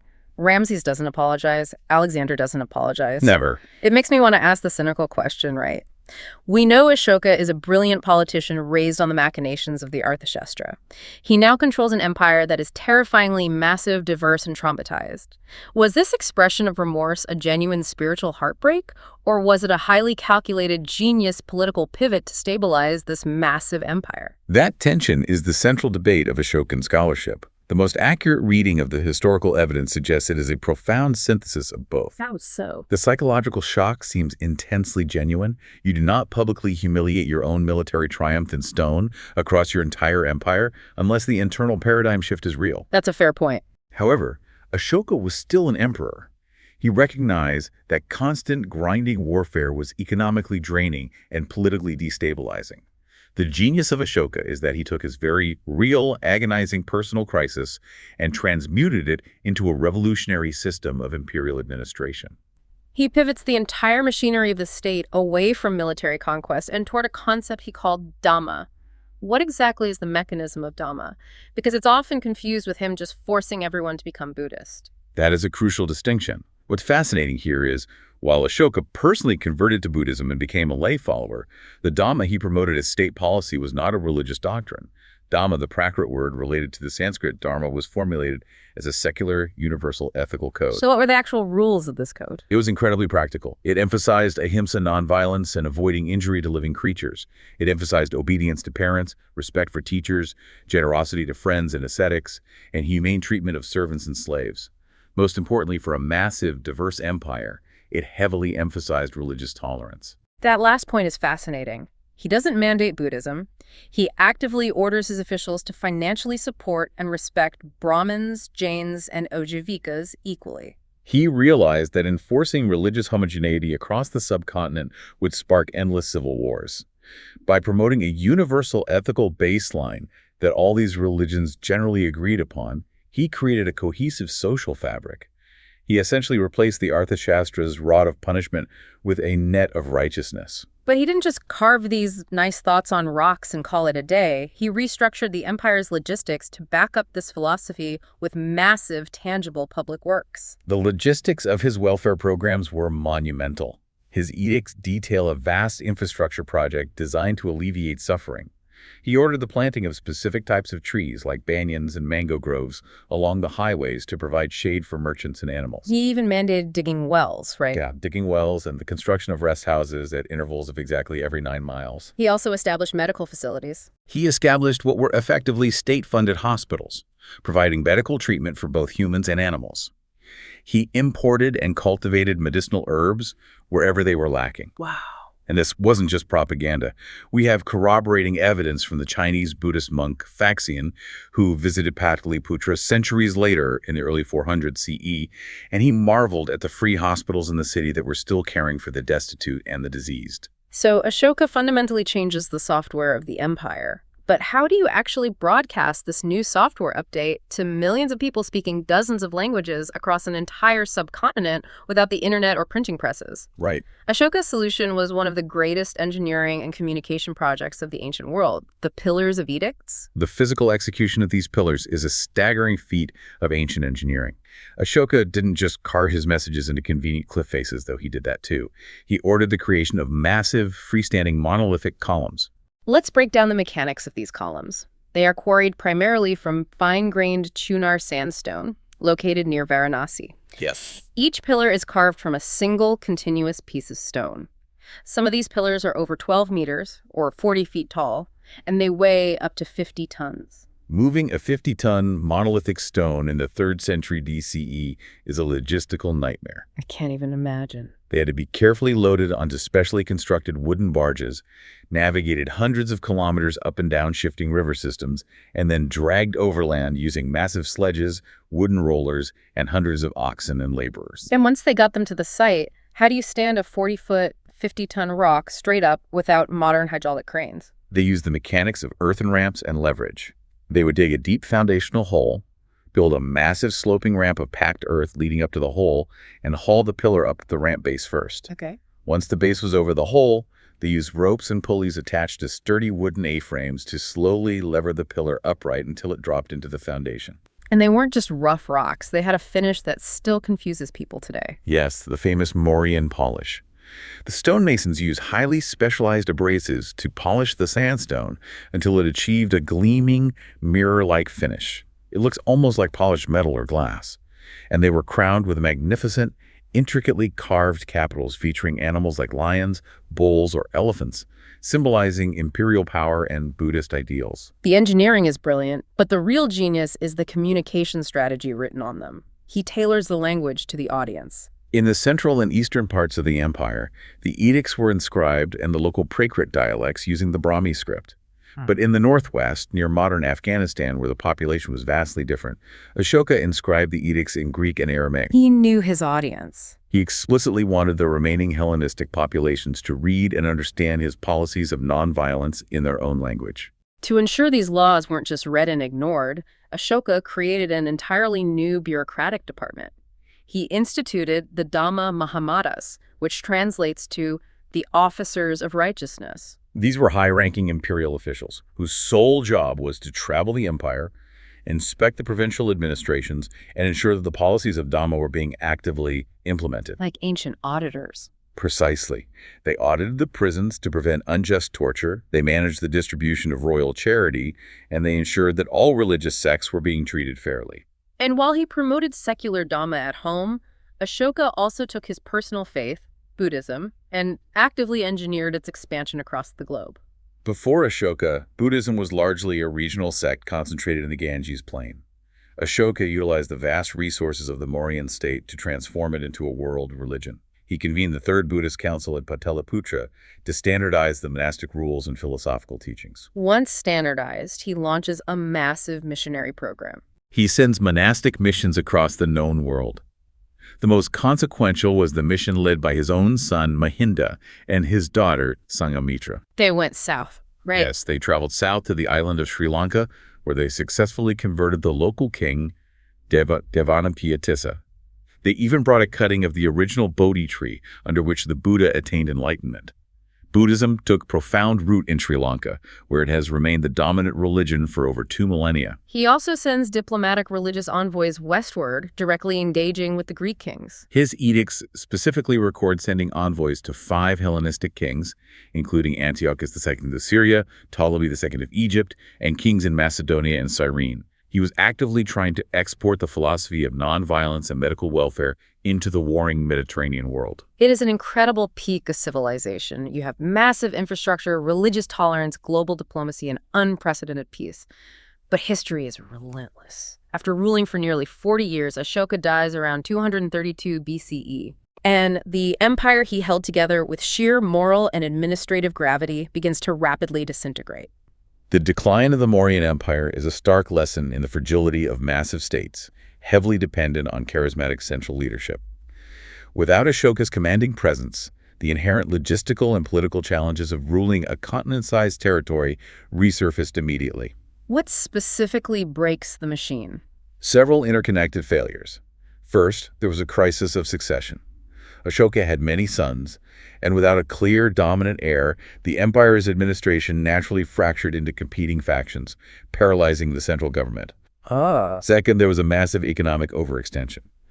Maintaining the largest standing army in the world, combined with funding Ashoka's immense public welfare programs, hospitals, and thousands of stupas, eventually drained the vast Mauryan treasury. So the state can't pay the administrators and they can't pay the soldiers. Exactly. When the soldiers aren't paid, the borders collapse. The Bactrian Greeks, the descendants of Alexander's colonists who established a powerful kingdom in Central Asia, saw the weakness. They came back. They did. They began making military incursions back over the Hindu Kush into the northwestern provinces, reclaiming territories Chandragupta had won from Seleucus. But the final blow doesn't come from an invading army, though. It comes from an inside job. In 185 BCE, just 50 years after Ashoka's death, the last Mauryan emperor, Brihadratha, is inspecting his troops during a military parade. And right there, in front of the army, he is assassinated by his own commander-in-chief, a general named Pushyamitra Shunga. Pushyamitra then seizes power and establishes the Shunga dynasty, officially bringing the Mauryan Empire to a violent end. So what does this all mean? The empire collapses, yes. But the software they installed into the cultural consciousness of the subcontinent never really went away. The echoes of the Mauryans are woven deeply into the fabric of the modern world. The legacy is literally carved into stone and woven into cloth. When modern India achieved independence from British rule in 1947, the founders needed symbols to unify a new, incredibly diverse, and somewhat fractured nation. They looked directly past the medieval empires and the colonial era, straight back to Ashoka. They chose the lion capital from Ashoka's pillar at Sarnath. Those 4 roaring lions standing back to back, originally symbolizing the spread of Dhamma in all directions, became the official national emblem of the Republic of India. And beneath those lions on the capital is a carving of a 24-spoked wheel, the Dharma Chakra, representing the cycle of law and truth. That exact wheel was placed dead center on the modern Indian national flag. The first Prime Minister of India, Jawaharlal Nehru, was deeply inspired by Ashoka.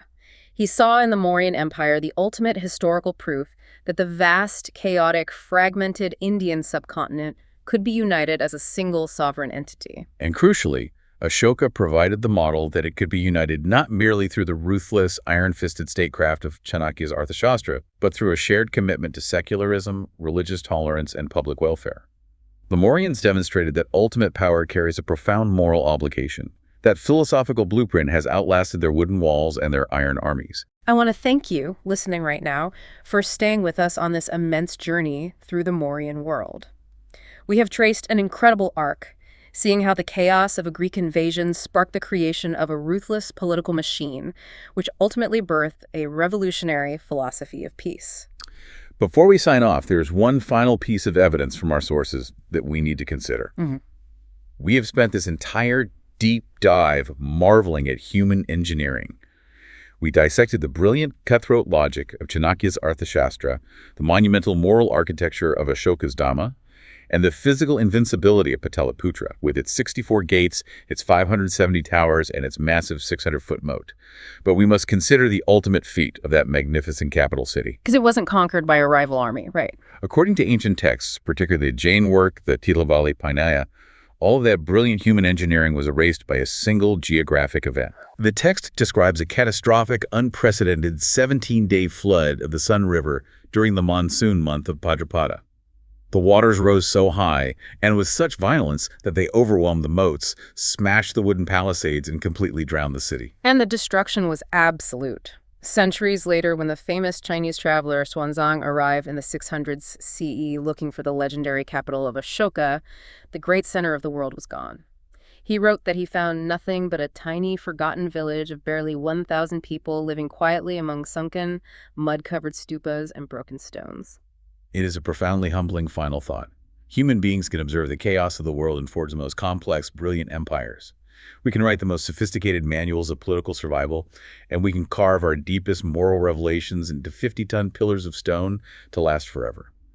But in the end, it is geography and the raw, untamable forces of nature that always have the final say. Keep questioning the world around you. We'll catch you on the next one. Imagine stepping onto a totally empty plot of land, right? And you are handed the mandate to build a structure. Like a blank slate. Exactly, a blank slate. But you have to build something that will not just shelter a few people today, but it actually has to withstand earthquakes and, hurricanes and the shifting of the earth itself for the next 5 centuries. That is a massive mandate. Right, so you have 2 architects bidding for the job.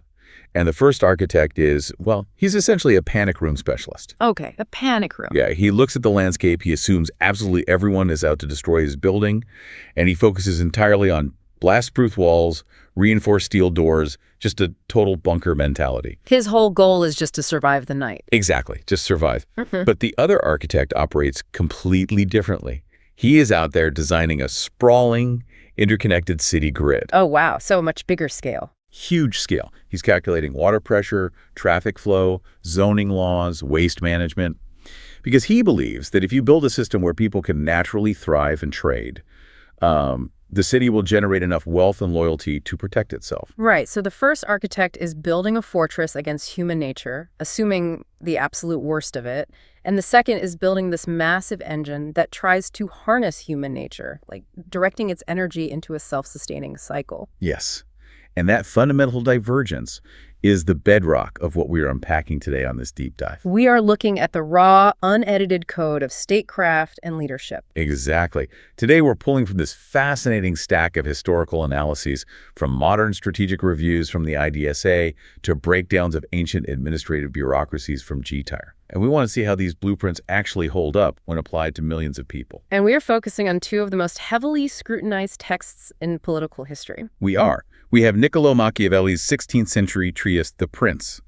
And sitting opposite him, we have Kautilya's Arthashastra, which was written in India around the 3rd century BC. Okay, let's unpack this, because if you have ever taken a political science class or, read a summary of strategic history, you have almost certainly heard Kautilya referred to as the Indian Machiavelli. Oh, totally. It's a super kitschy shorthand. It is, but digging into these modern comparative analyses, that label is not just slightly inaccurate, it completely blinds us to the actual mechanics of what Kautilya built. Calling Kautilya the Indian Machiavelli is honestly a profound historical disservice. I mean, it takes a thinker who engineered a comprehensive systemic philosophy of human flourishing, and it just reduces him to a caricature of cynical manipulation. Right. To understand why this comparative shorthand fails so spectacularly, we have to look at the specific geopolitical crises these two guys were actually trying to solve. Because their end goals dictated their whole philosophy. Let's start with the panic room. Machiavelli is writing in Renaissance Italy, and the context of his 26-chapter treatise is just crucial. The Italian peninsula at that time was a fractured, bleeding landscape of rival city-states. Yeah, it's Florence against Venice, Milan against Naples.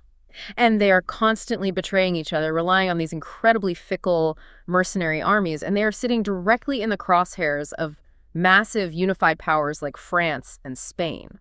So Machiavelli's overriding, desperate objective was really just the immediate survival and unification of Italy. And we have to remember, The Prince was a deeply personal document. It was effectively a job application. Exactly. He had been ousted from his diplomatic post, and he was trying to prove his brutal, pragmatic utility to the Medici family. Yeah, he explicitly states that he has absolutely no interest in an imaginary world of how people ought to behave. Right. He's analyzing the brutal reality of a fractured, chaotic environment where power is just the only currency. He was basically advising a stationary bandit on how to hold on to his loot. That's a great way to put it.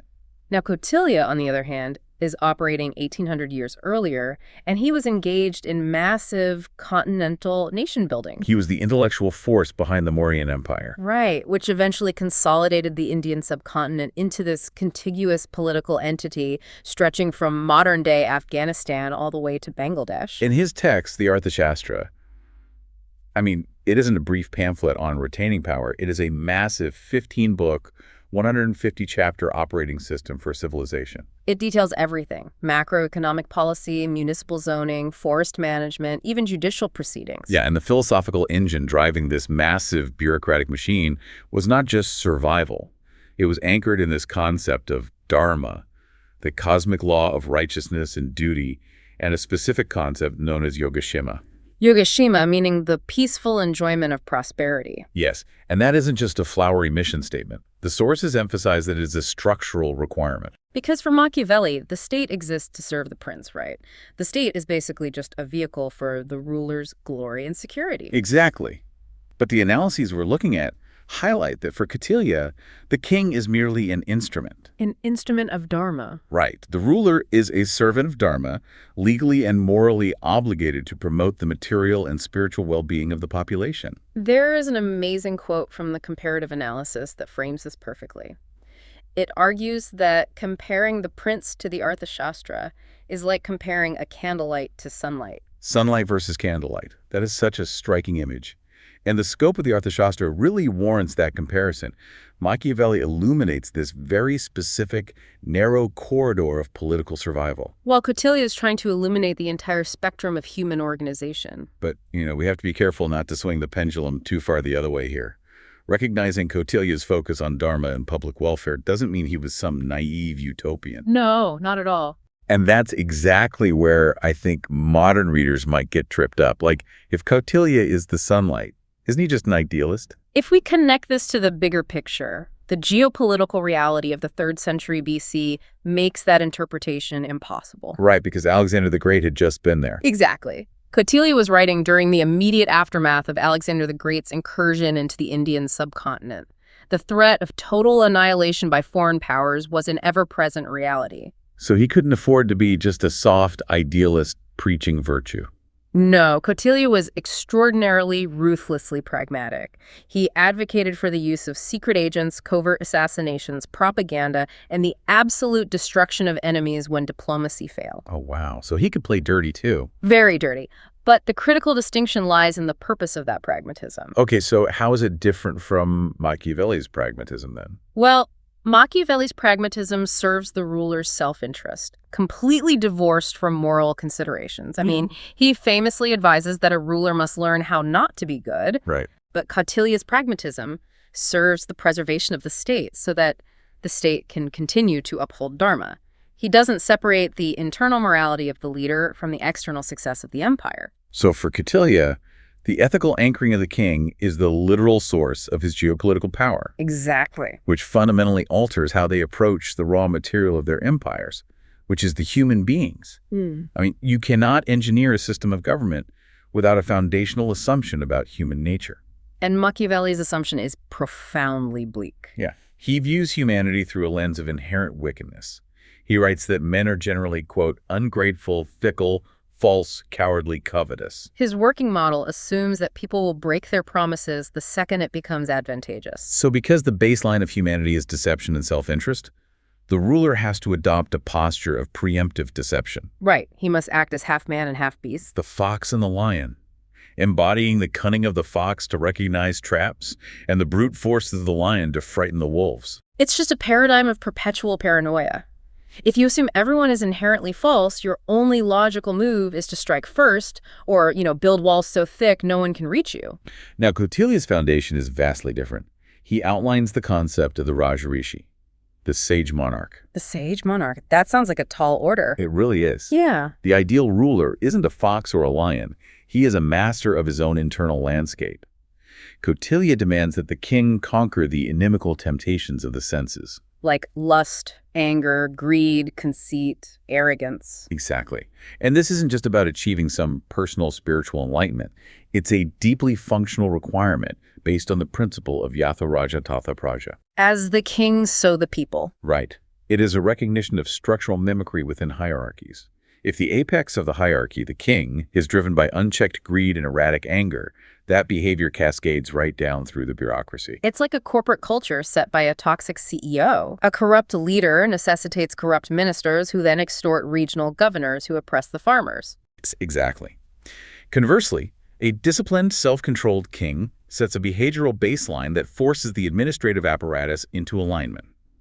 For Kautilya, the psychological discipline of the leader is literally the first layer of national defense. And this psychological baseline dictates everything about how these two thinkers construct an inner circle. Because if you are building an empire, you need a cabinet, right? Yeah. A C-suite, a group of trusted advisors. Yeah, let's look at the mechanics of Kautilya's inner circle. He states explicitly that one wheel cannot move a chariot. I love that quote. The king, no matter how disciplined, cannot govern alone. He advocates finding the absolute best minds, training them rigorously, testing their logical abilities, and making them highly prized ministers. And Kautilya applies a rigorous, almost mathematical logic to the structure of this council.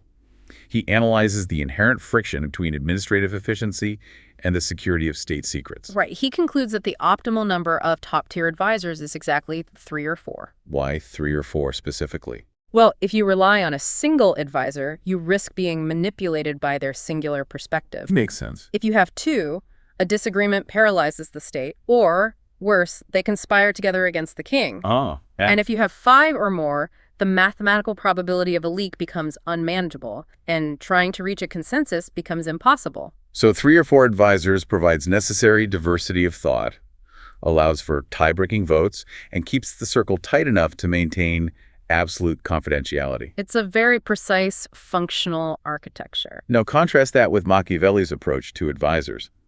Because of his baseline assumption that men are ungrateful and covetous, he essentially advises the prince to trust absolutely no one. He warns that an advisor will always prioritize their own interests over the ruler's. Yeah, therefore a ruler should never solicit open debate. He should only take advice when he specifically asks for it. And actively discourage anyone from offering unsolicited opinions. It's crazy. Machiavelli engineers an architecture of complete isolation. By shutting down unsolicited input, the ruler creates a paranoid echo chamber.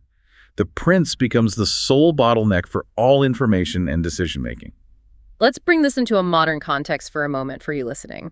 Imagine managing your current team under these 2 distinct philosophies. Right. If you operate under the Machiavellian model, you are essentially training your team to withhold critical information. Your employees will be terrified of overstepping. They will hoard data to protect themselves, and they will literally watch a project fail rather than offer a creative solution you didn't explicitly demand. Because you are optimizing for obedience at the expense of intelligence. But Kautilya writes, quote, "Despise no one, but listen to all views, even those of a child." He understood that the administrative state is a massive information processing machine. And you cannot process reality if you intentionally blind yourself to the data. Ignorance, for Kautilya, is the ultimate vulnerability. A single human mind just cannot process the staggering complexity of a continental empire. Information pooling isn't some polite management technique. It is a vital necessity for survival. But, believing in a virtuous inner circle and the free flow of information creates a massive logistical vulnerability, right? How so? Well, if you only have 3 or 4 highly trusted advisors at the center, how on earth do you physically govern millions of people across varying geographies, cultures, and languages without losing absolute control? Right, you can't just send a memo. Exactly. You have to build a structural mechanism to transmit authority. And this is where we see the physical manifestation of the arthashastra in the administrative marvel of the Mauryan Empire. They solved the problem of scale by designing a system that balanced immense central authority with necessary local autonomy. The central nervous system was the emperor, assisted by the Mantraparishad, the Council of Ministers. And a massive central secretariat that managed specialized departments like revenue, agriculture, and defense. But the transmission of that power outward was tiered. The sources detail this beautifully. The empire was divided into massive provinces called janapadas. Janapadas. And those were typically overseen by members of the royal family or highly trusted viceroys, right? Exactly. And then these provinces were subdivided into districts called ahara. Okay, so down to the county level. Yes, and the structure drilled all the way down to the grassroots level. The self-sufficient villages, or grama, led by local headmen known as gramika. This tiered architecture allowed the central government in Pataliputra to focus on macro strategy, like setting continental tax policies, managing massive infrastructure projects like highways and irrigation networks, and maintaining the standing army. Right. Meanwhile, the day-to-day friction of human existence, property disputes, localized agricultural management, minor criminal offenses. All of that was handled by the village headmen who intimately understood the local terrain and culture. It prevented the central bureaucracy from just collapsing under the weight of localized minutiae. But this introduces a severe principal-agent problem. Right, because the emperor is the principal, sitting in the capital. The provincial governors and district managers are the agents, operating hundreds of miles away. If the emperor's primary moral duty is Yogashima, ensuring the welfare and justice of the people, how does he actually know if a district manager is extorting farmers or hoarding grain? He can't just trust the reports sent back by the very officials who might be corrupt. Exactly.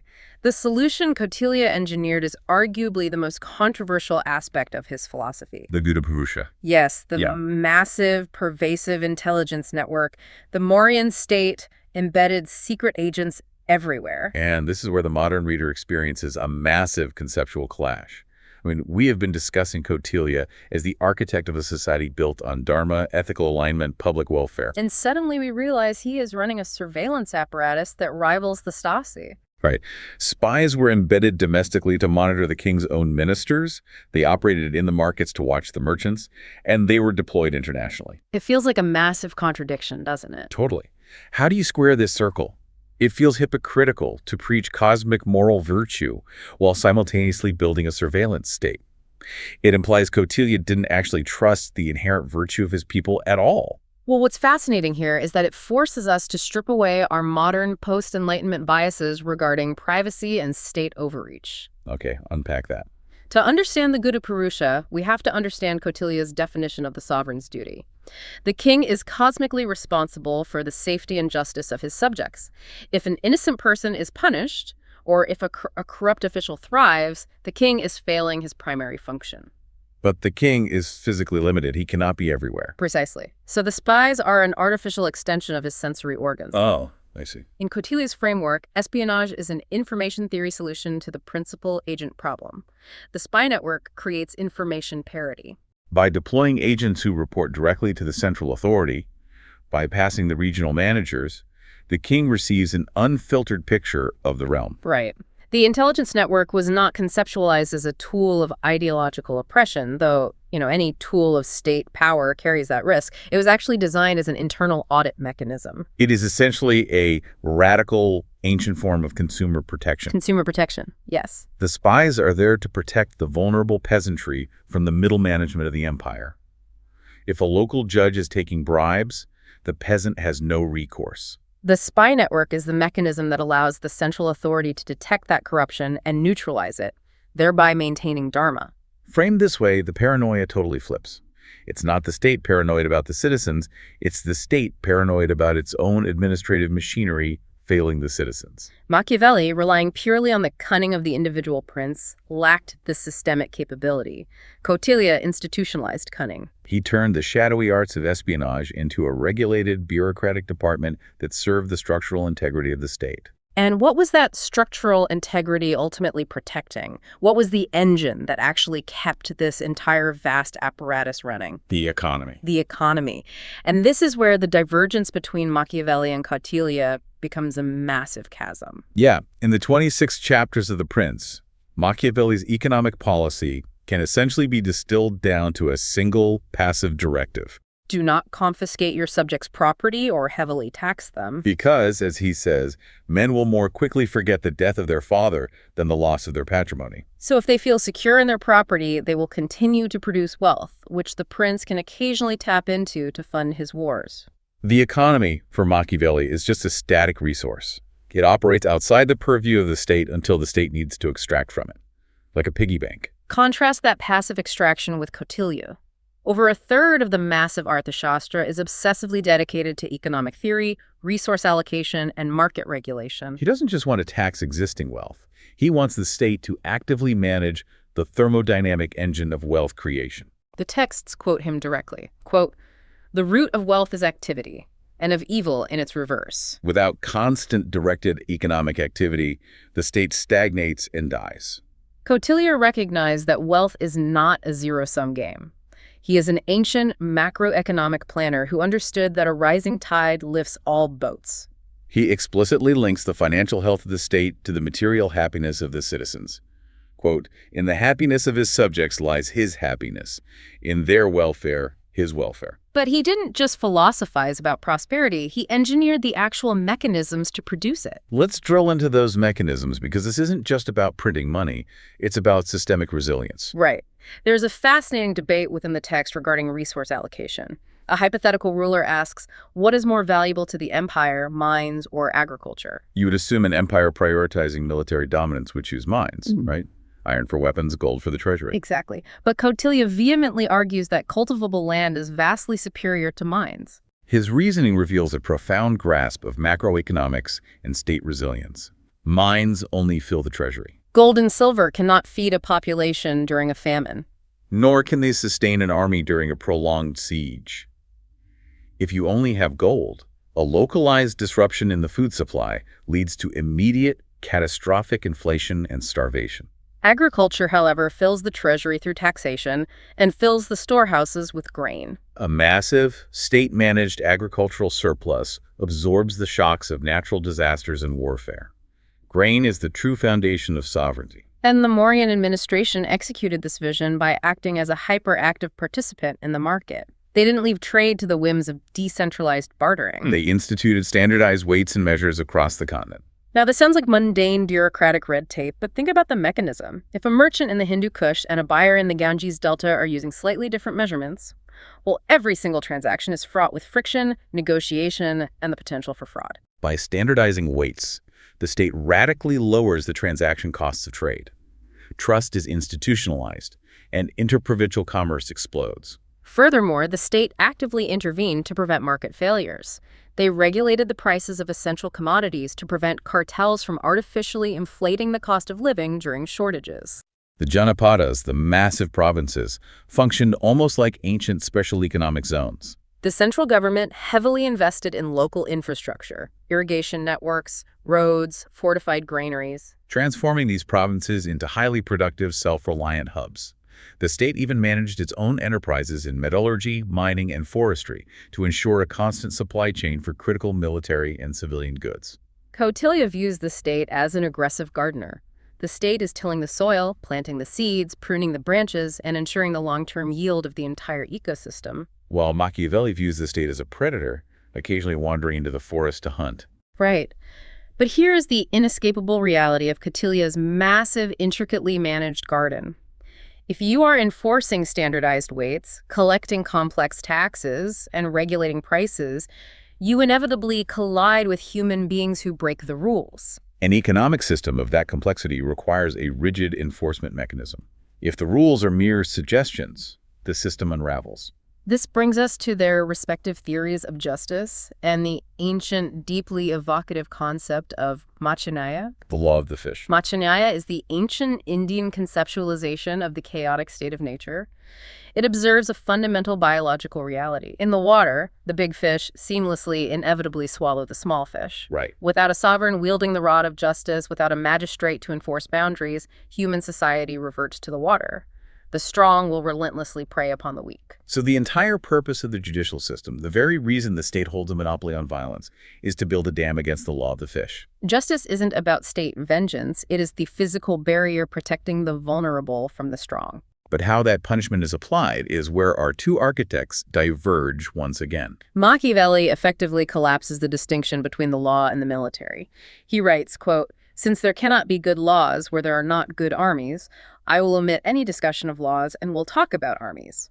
Wow, so for Machiavelli, justice is not about maintaining a cosmic ethical balance. It is just a theatrical display of brute force designed to terrorize the populace into submission.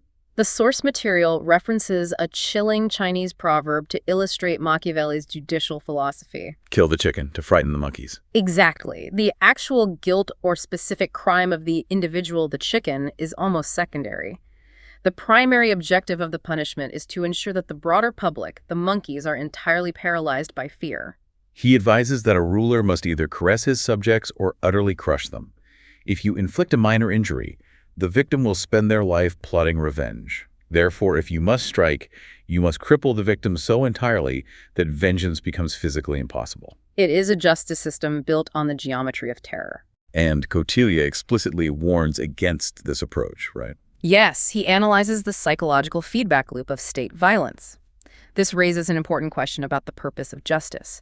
Is it a theatrical display of power to deter rebellion, or is it to maintain cosmic balance? Kautilya notes that a severe king who terrorizes his subjects becomes universally hated, and a hated king invites internal rebellion and foreign invasion. Conversely, a king who is too lenient, who fails to enforce the law, is held in contempt, and the state slides back into the law of the fish. So Kautilya advocates for the precise, proportionate application of force.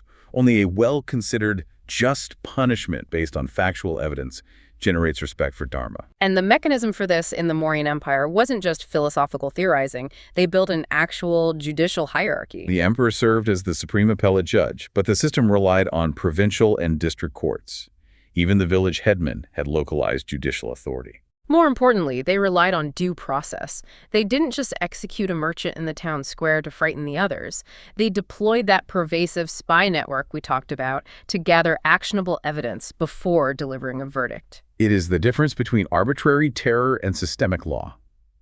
Kautilya's system required proof because unjust punishment was viewed as a spiritual and structural failure of the state. So we've examined how Kautilya engineered the internal mechanics of his empire. The inner circle, the economy, the spy network, the judicial system. But no empire exists in a vacuum. A beautifully designed city grid is useless if a foreign army simply marches in and burns it to the ground. Right. How did Kautilya approach the ultimate existential test of statecraft, which is foreign policy and war? This domain is where Kautilya's genius for systems thinking reaches its absolute peak, specifically through his articulation of the mandala theory. Long before European strategists were attempting to map out the balance of power during the 18th and 19th centuries, Kautilya provided a dynamic, geometric framework for predicting international relations. The mandala is essentially a conceptual chessboard. Kautilya places a primary ruler, the ambitious conqueror, at the center, surrounded by 12 kings arranged in alternating concentric zones of natural hostility and natural alliance. The foundational logic is brutally simple. Your immediate neighbor is your natural enemy. Because you share a border, which means you inherently compete for the same land, water, and resources, friction is inevitable. But your neighbor's neighbor's your natural ally because they share an enemy with you. This alternating pattern of enemies and allies creates a predictable geometric vice grip. But Kautilya moves far beyond this basic binary. He introduces immense sophistication by categorizing states not just by proximity, but by their relative power and potential kinetic energy. For instance, he identifies the Matama, a mediatory king whose territory is adjacent to both the conqueror and the enemy. The Matama is basically a swing state, possessing enough military and economic mass to tip the scales of any conflict they choose to enter. He also outlines the Udacina, a neutral power situated further away from the immediate conflict, but possessing massive, overwhelming strength. The Udacina is the sleeping giant. If you miscalculate and your local border skirmish draws the Udacina into the fray, the entire regional balance of power is instantly obliterated. By mapping the geopolitical landscape this way, Kautilya provides the ruler with a predictive model. You do not just react to an enemy's movement. You calculate how your movement against an enemy will trigger a reaction from the Madhyama, and how that reaction might provoke the Udacina. It allows a ruler to manipulate diplomatic levers, like forming alliances with a neighbor's neighbor, to neutralize a threat without spending a single coin on warfare. And that highlights a critical tension within Indian strategic history itself, which the sources explore. There is the arthashastra tradition found in the great epics, which romanticizes war. It frames combat as a heroic, ritualistic sacrifice, a grand display of honor and divine duty. But Kautilya's arthashastra aggressively strips away that romanticism. War, for Kautilya, is not a glorious ritual.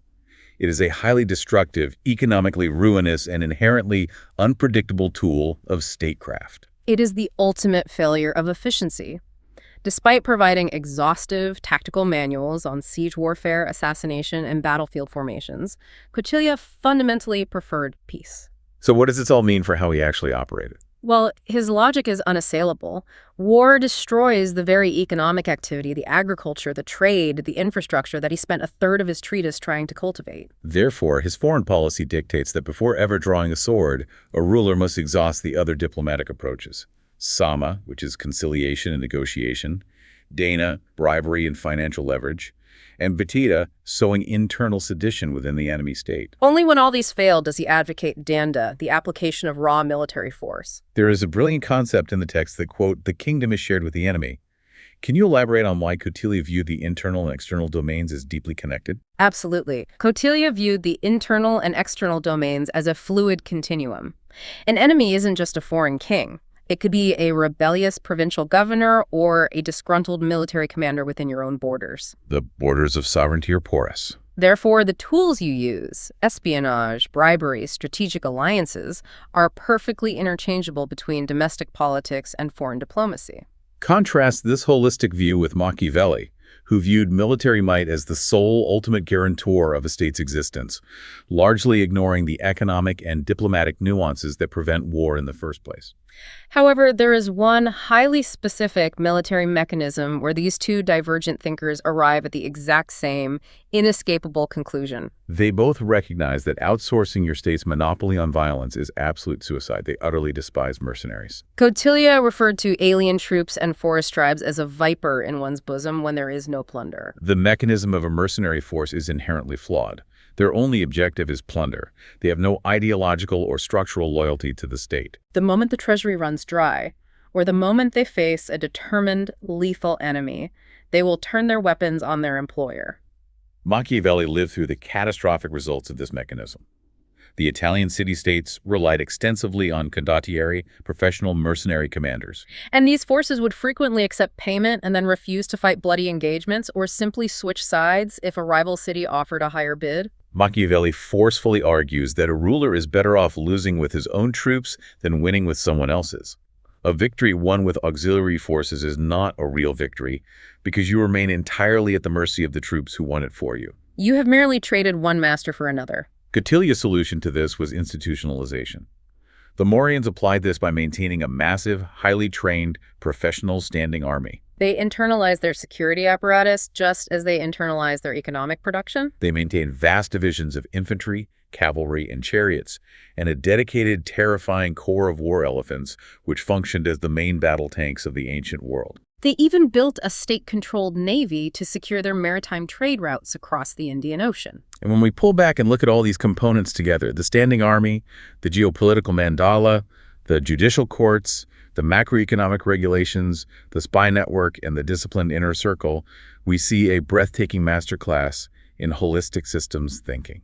Every single piece relies on the structural integrity of the others.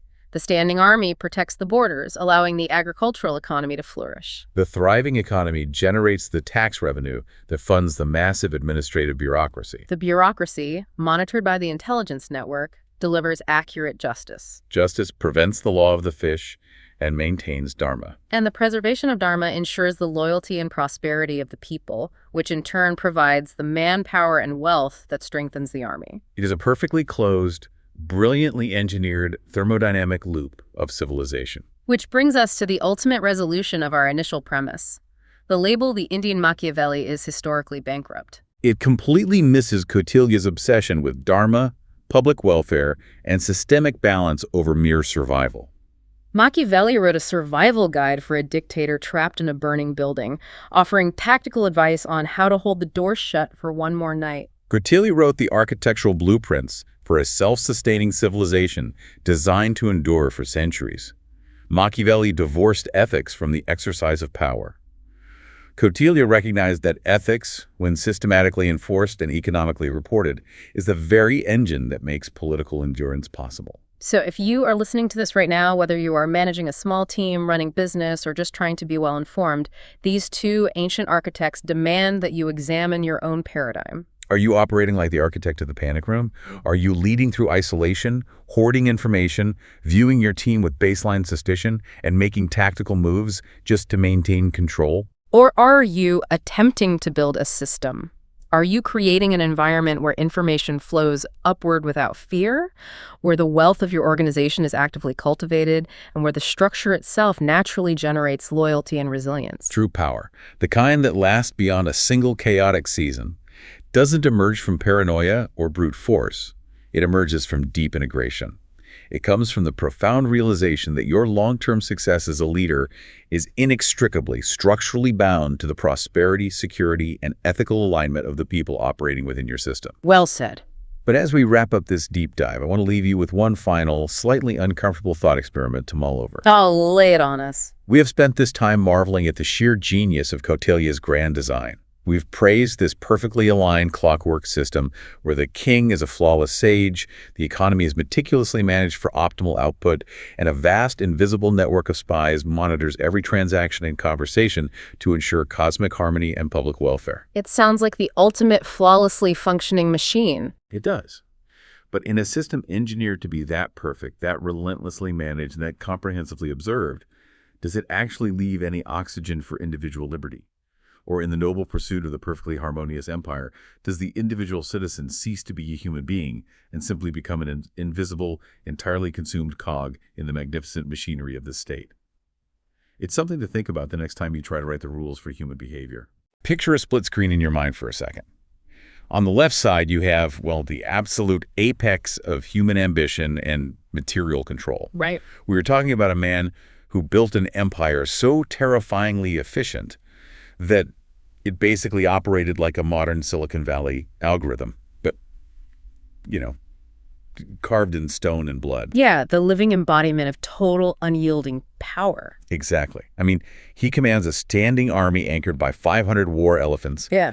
He oversees this labyrinthine bureaucracy that monitors everything from the national mints down to the exact movements of ordinary citizens. Through a massive network of invisible spies. Right. He is the undisputed master of the Indian subcontinent, a guy who literally stared down Alexander the Great's successors and just took their land. A completely micromanaged machine. Yeah.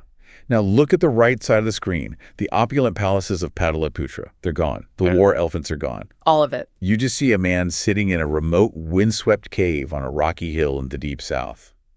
He's completely naked. Wow. Yeah, surrounded only by a few, like, silent ascetics. And he's in the final stages of a process where he is deliberately, systematically starving himself to death. Refusing even a single drop of water. Exactly. Total, absolute surrender of the physical self.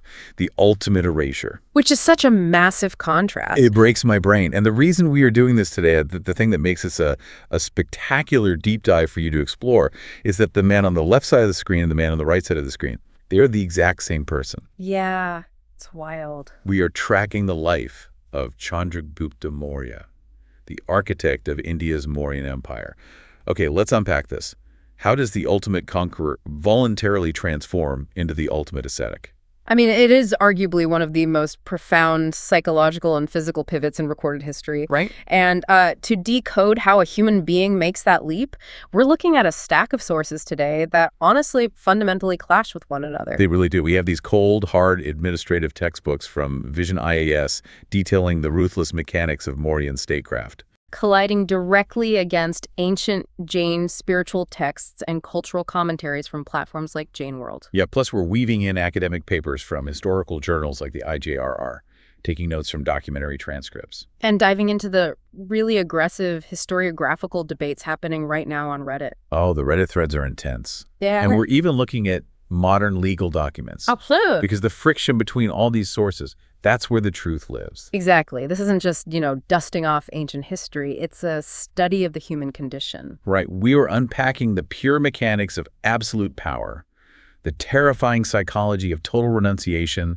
and an ongoing modern legal battle over the fundamental right to die. It forces us to ask a really uncomfortable question about how we, in our modern age of endless accumulation, actually define ultimate success. Absolutely. So if we are going to understand why someone would just walk away from the known world, we first have to understand the staggering scale of the world they built from scratch. And Chandragupta's world did not start from a place of privilege. Not at all. The sources are deeply fractured on his origins, which honestly makes his psychological profile even more fascinating. Yeah, the academic papers highlight that early Hindu commentaries, particularly on the Vishnu Purana, suggest he was the son of Mura. Right, a wife of the reigning Nanda king, making him a royal bastard. Exactly. But then you look at the drama Mudrakshasa, which heavily implies a very humble Sudra origin. But if you cross-reference that with the Buddhist chronicles, like the Mahavamsa, they describe him as a kshatriya, belonging to the Maurya clan. And the Jain texts align somewhat closely with that.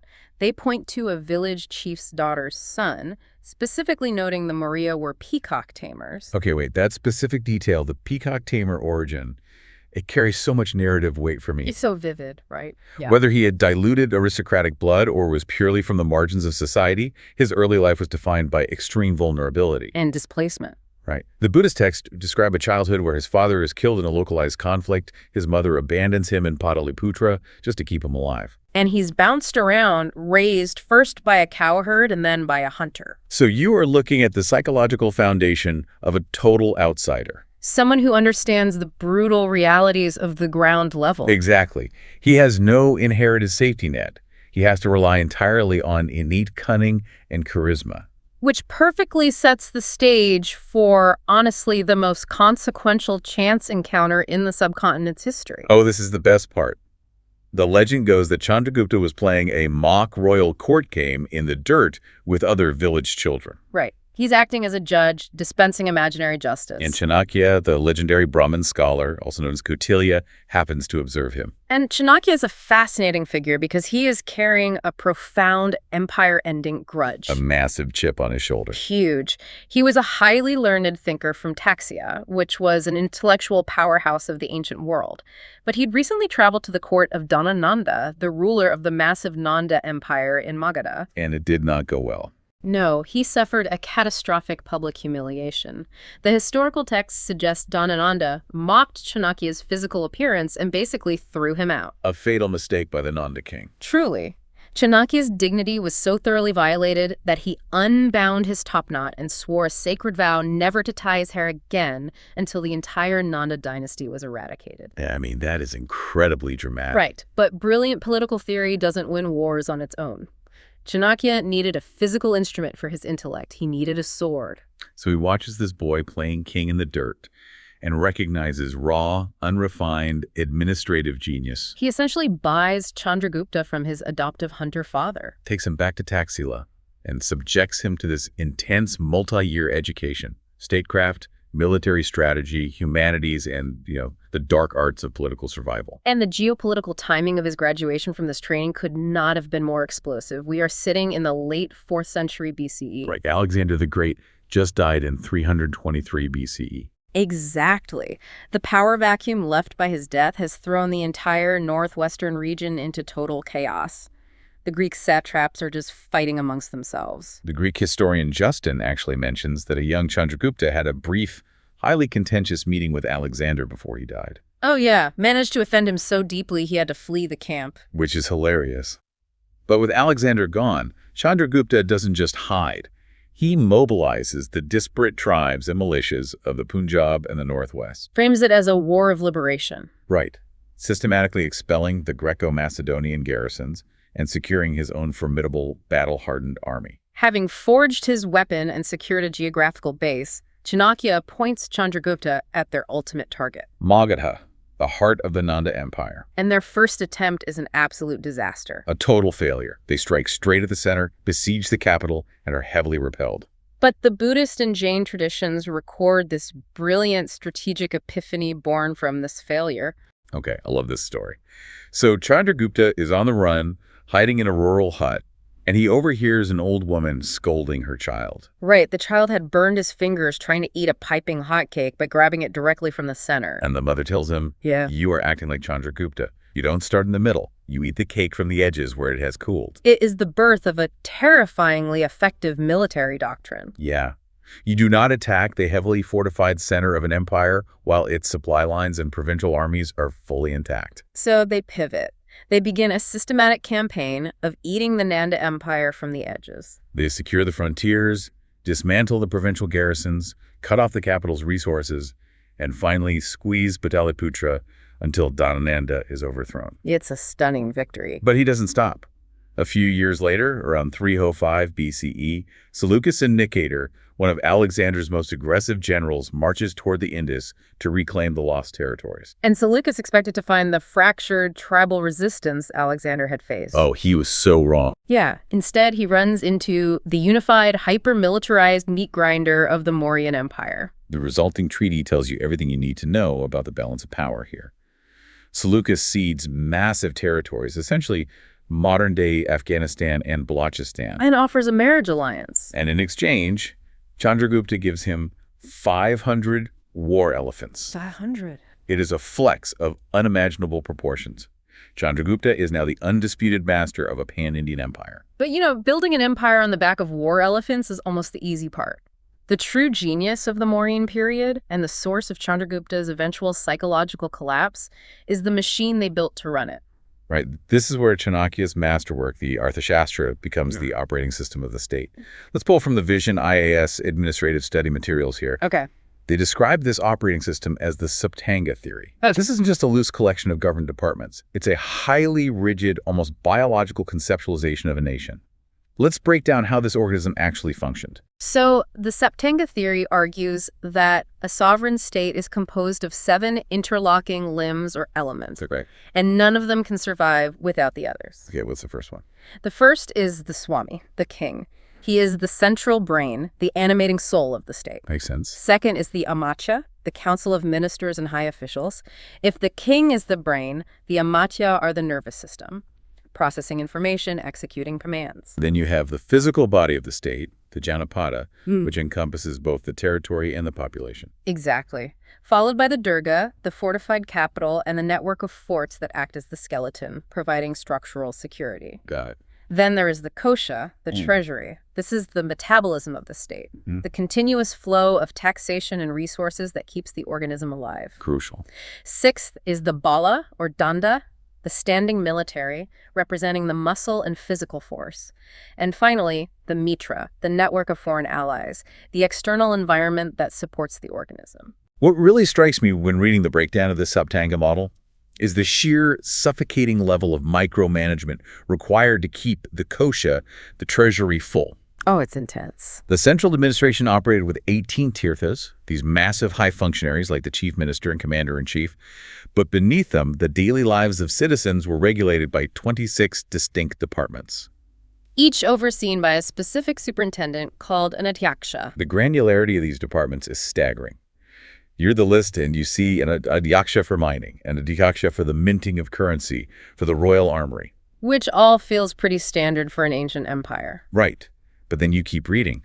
They had a superintendent for salt production, a superintendent for shipping and maritime trade, a superintendent specifically regulating slaughterhouses and the sale of meat. They even had an adhyaksha of passports, monitoring the ingress and egress of every single individual traveling through the empire. Wait, they even had an adhyaksha for courtesans, right? Yes. The state essentially regulated, taxed, and monitored the sex work industry. They recognized it as both a vital source of revenue and a critical intelligence-gathering hub. Which brings us to the most terrifying aspect of the Saptanga machine. The eyes and ears of the king. The spy network. Yeah. To ensure that these 26 departments weren't skimming off the top, and to ensure that Janapada wasn't organizing a rebellion, Chandragupta employed an espionage network that rivals modern intelligence agencies. The Arthashastra outlines a deeply paranoid system. You had stationary spies embedded in institutions and wandering spies moving through the populace. Merchants, ascetics, students. Even poisoners. I look at this structure, an adhyaksha logging every copper coin and every grain of rice, and a spy watching every adhyaksha, and I can't help but compare it to a modern algorithmic surveillance state. It really is. Or a hyper-micromanaged megacorporation where software tracks the exact eye movements of its employees. But here's my question for you. If you have an adhyaksha for every single aspect of human life, doesn't the sheer weight of maintaining that control become a psychological prison for the king himself? That is the ultimate paradox. The ancient Indian political framework viewed this as the necessary burden of kingship. The ideal king was a benevolent despot, the Dharma Pravartaka, the promulgator of social order. The promulgator of social order. Right. The absolute suffocating control was mathematically justified because the alternative was Matsinaya, the law of the fishes, where the big fish eat the small fish in chaotic anarchy. Okay, so total control prevents anarchy. Exactly. But your analogy of the psychological prison is the exact pivot point of Chandragupta's life. Total, flawless external control requires the complete destruction of the ruler's internal peace. Because you can't trust anyone. Right. You cannot trust your ministers. You cannot trust your own children. You are constantly anticipating betrayal, auditing the kosha, managing the logistics of the durga. The machine demands a sociopathic level of vigilance. And the YouTube documentary transcript we reviewed focuses heavily on this specific dissonance. It notes that as the decades ground on, the weight of his conquests and a profound moral emptiness began to hollow Chandragupta out. It makes perfect sense. He was sitting on top of the most successful administrative organism in human history, but he was surrounded by a cultural discourse that increasingly valued nonviolence, detachment, and spiritual liberation. He is enforcing a system of maximal material attachment in a philosophical landscape that is discovering the power of zero. Wow, that's a great way to put it. And right at the peak of this agonizing internal dissonance, a man named Bhadrabahu walks into the capital. Acharya Bhadrabahu was the supreme head of the Jain monastic order at the time. He was a Shrutakabali, someone possessing complete knowledge of the Jain scriptures. So pretty much the highest spiritual authority. Absolutely. He was the antithesis of the Mauryan machine, a man who owned absolutely nothing, who wielded no worldly authority, yet commanded immense spiritual gravity. According to the Jain texts, specifically narratives like the Rajvalya Katha, Chandragupta begins suffering from a series of deeply disturbing, highly symbolic dreams. 16 of them in total. And he summons Bhadrabahu to the court to interpret them.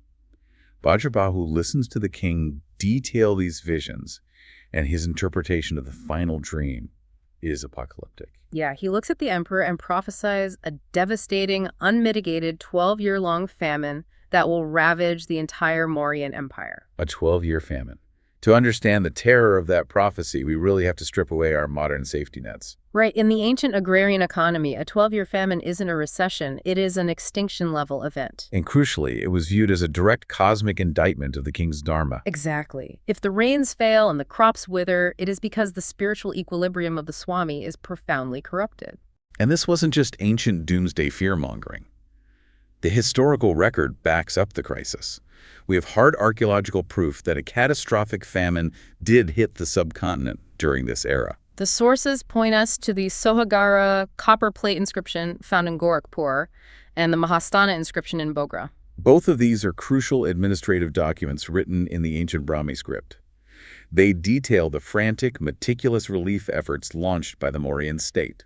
They talk about the establishment of state storehouses, the strict rationing of grains, and emergency distributions to the starving populace. The machine was working exactly as Chanakya designed it. The kosha was being drained to save the Janapada.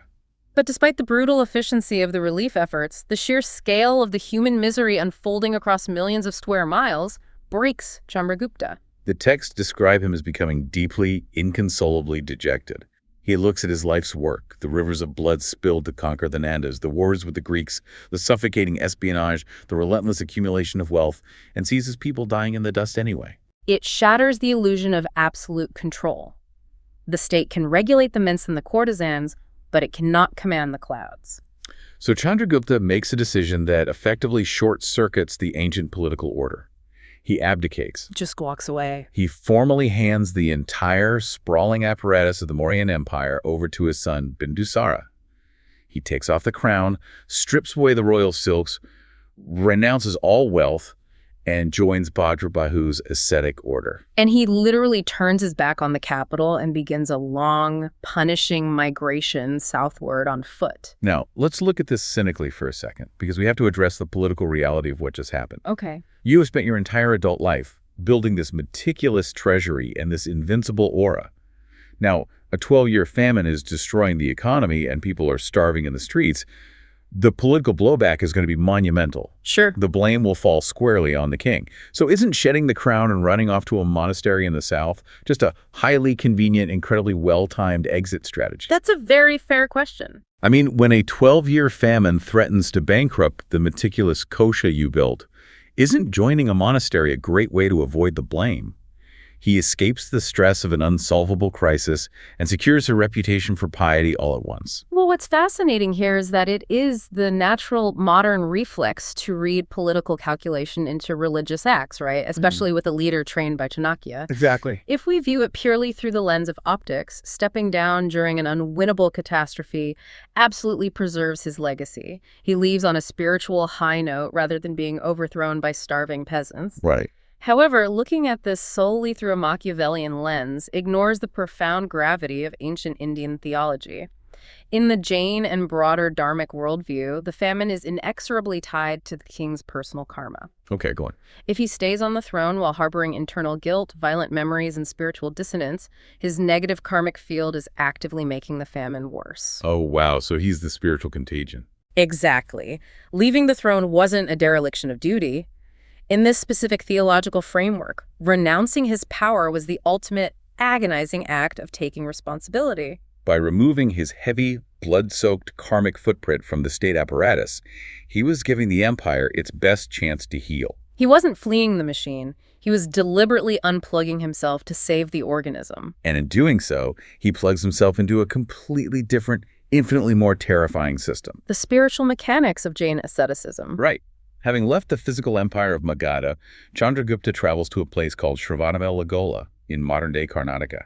He is preparing himself for Seleucana, also known in various texts as Santhara or Samadhi Marana. We really need to dwell on what this actually entails, because the visceral reality of it is hard for the modern mind to process. Seleucana is the religious practice of voluntarily, systematically fasting to death. It is a supplementary vow within Jainism. And historically, it's available to both monks and lay householders, typically taken when the body is failing due to old age, incurable disease, or when maintaining a normal spiritual life is completely impossible. Right. To comprehend why anyone, let alone an emperor, would subject themselves to this, we have to unpack the mechanics of Jain dualism. Okay, let's do it. In Jain philosophy, the universe is divided into two distinct categories. You have Jiva, which is the conscious, eternal soul, and Ajiva, which is non-conscious matter. So soul and matter. Right. The soul is inherently pure, luminous, and blissful. But it is trapped in a painful, endless cycle of reincarnation. And what traps it? Karma. And in Jainism, karma is very physical, isn't it? Extremely physical. It is not just a vague, mystical concept of cause and effect. It is visualized almost as microscopic physical particulate matter. It is a subtle dust that literally sticks to the soul. Okay, and what makes the soul sticky enough to attract this dust? Human passions, anger, ego, deceit, greed, attachment, aversion. Every time you act out of these passions, whether that is slaughtering an enemy army at the edges of Magadha or just getting angry at a servant, your soul secretes a sort of emotional resin. Oh, wow. And karmic particles adhere to it, weighing it down and guaranteeing you will be reborn into another physical body to suffer again. So the entire goal of the ascetic is to scrub the soul clean, stop acquiring new dust, and burn off the old dust. Yes. The word salakana translates to thinning out or slendering. It is a dual process. You have kashaya salakana, which is the grueling internal psychological work of thinning out your passions, letting go of all ego, anger, and desire. And then the physical side. Right, paya salakana. The external process of slendering the physical body is the ultimate weaponized method of destroying rebirth influencing karma by shutting down all physical and mental avenues of attachment. And the procedural mechanics of this shutdown are intensely regulated. It is not just a matter of walking into a cave and refusing to eat. No, not at all. We have deep descriptions from texts like the 4th century Ratnakaranda Shyavakakara. It outlines a phased, highly supervised transition. A gradual step down. Yeah. First, you give up all solid food, stepping down the caloric intake gradually. You transition entirely to liquids like milk and whey. Once the body adapts to that deprivation, you eliminate the milk and move only to hot or spiced water. And then nothing. Finally, as the physical vessel nears its limit, you give up the water entirely. Throughout this agonizing physical deterioration, the mind cannot wander to the pain. It must be locked entirely on spiritual reflection, continuously reciting the Panchanamaskara mantra. The ancient Akaranga Sutra even categorizes the physical postures this can take. There is Bhakta Pratyakhyana, where the ascetic lies down on a bed of straw, limits all movement, and simply waits for the end without food or water. Sounds peaceful, but grueling. There is Ingita Marana, where the ascetic sleeps on bare, rough ground, but retains the ability to sit up or walk a few paces while fasting. And then there is Padapapagamana. This is the absolute extreme. The ascetic stands upright, completely motionless, like a tree. They do not bend a limb, they do not sway, they do not sit, without food or drink, until the body simply expires and collapses. Like a tree. The sheer ironclad willpower required to override the biological survival instinct to that degree is staggering. It's superhuman. But the physical starvation isn't even the hardest part. The mental regulations of Salakana are so strict they almost seem paradoxical. The 5 Adachara? Yes, the 5 specific transgressions. If an ascetic commits any of these 5 mental slips during the starvation process, the vow is voided, the karma floods back in, and the entire agonizing process is rendered spiritually useless. They're the ultimate test of true detachment. Listen to these rules. While starving to death, you cannot harbor any desire to be reborn as a human. You cannot desire to be reborn as a powerful divine being or a god. You cannot hold on to any lingering desire to continue living in your current body. Right. You cannot sit there daydreaming about sensual pleasures or meals you might have in a future life. All forms of attachment. But the 5th transgression is the one that breaks my brain. While experiencing the excruciating physical reality of dying of thirst and starvation, you cannot desire to die quickly. That specific prohibition is the entire linchpin of the philosophy. It changes the whole paradigm. Here's where it gets really interesting. We talked earlier about comparing the Mauryan state to a machine. If Salakana is a mechanism for dismantling the self, it's like a controlled demolition of a skyscraper. Oh, that's a brilliant analogy. You don't just plant dynamite in the basement and let it collapse in a chaotic cloud of dust. It is meticulously planned. Beams are severed one by one, passionlessly from the inside out, until the structure simply folds into its own footprint. Completely devoid of violence. Right. But I keep hitting this psychological wall. How can a biological entity possibly endure the pain of organ failure and starvation without generating the desperate desire for the suffering to end? How do you die without wanting to die? That is the precise philosophical demarcation between suicide and salakana, a distinction that Jain scholars have defended for millennia. Professor S.A. Jain, whose work is cited in our cultural sources, articulates this brilliantly. What does he say? He argues that suicide is fundamentally an act driven by passion. A person who hangs themselves or takes poison or jumps from a height is overwhelmed by intense emotional states, deep despair, profound anger at the world, unbearable attachment to a loss, or an absolute aversion to their current circumstances. So it's an emotional reaction. Suicide is a violent reaction to the material world. It is saturated in emotional resin. Therefore, in the Jain view, suicide attracts massive amounts of negative karma. Okay, I see the distinction. Salakana, conversely, can only be executed in a state of absolute crystalline clarity. It must be free from desire, anger, and delusion. If you are angry at your failing body, or if you are mentally screaming for the pain to stop, you are still operating out of passion. You were still attached to the physical sensation. Right. True Salakana requires a state of joyful, dispassionate observation. You are simply watching the biological vessel wind down, entirely indifferent to its timeline, anticipating the liberation of the jiva. And this profound philosophical distinction, this ancient debate over the nature of the soul versus the body, violently collided with modern secular law just a few years ago. We are bringing this right into the 21st century. The 2015 legal crisis in India, it is a perfect case study of what happens when ancient theology meets the modern penal code. A public interest litigation was filed in the Rajasthan High Court by an activist arguing that Salakana was, functionally and legally, suicide. Based on Section 309? Exactly, Section 309 of the Indian Penal Code, which at the time criminalized the attempt to commit suicide. The petitioner leaned heavily on Article 21 of the Indian Constitution, which guarantees the protection of life and personal liberty. Right, the secular duty to preserve human life. The argument was essentially biological. The High Court analyzed the practice, agreed with the petitioner, and officially banned Salakana. They ruled that the constitutional right to life does not include the right to arbitrarily take one's own life, and they determined that fasting to death was not an essential religious practice protected under the Constitution. The ruling sent absolute shockwaves through the Jain community worldwide. It was viewed as a catastrophic misunderstanding of their most sacred principles. The response was massive. Hundreds of thousands of Jains marched in peaceful protests across the country. They argued that the state was aggressively violating Article 25 of the Constitution, which guarantees the freedom to freely profess, practice, and propagate religion. And the intellectual defense was equally fierce. Scholars cited works like former Justice T.K. Tukul's book, Salakana is Not Suicide. Yeah. They argued that the modern legal framework is inherently secular and biologically reductionist. The law looks at a human being and says, the biological pulse is the sum total of life. The Jain worldview looks at the human being and says, the biological body is the prison, the soul is the life. The state insists it must protect your biological existence from harm. The Jain ascetic insists that biological existence is precisely the harm they are trying to escape. It is an irreconcilable clash of paradigms. How does a secular court legislate the physics of karma? Ultimately, the Supreme Court of India had to step in.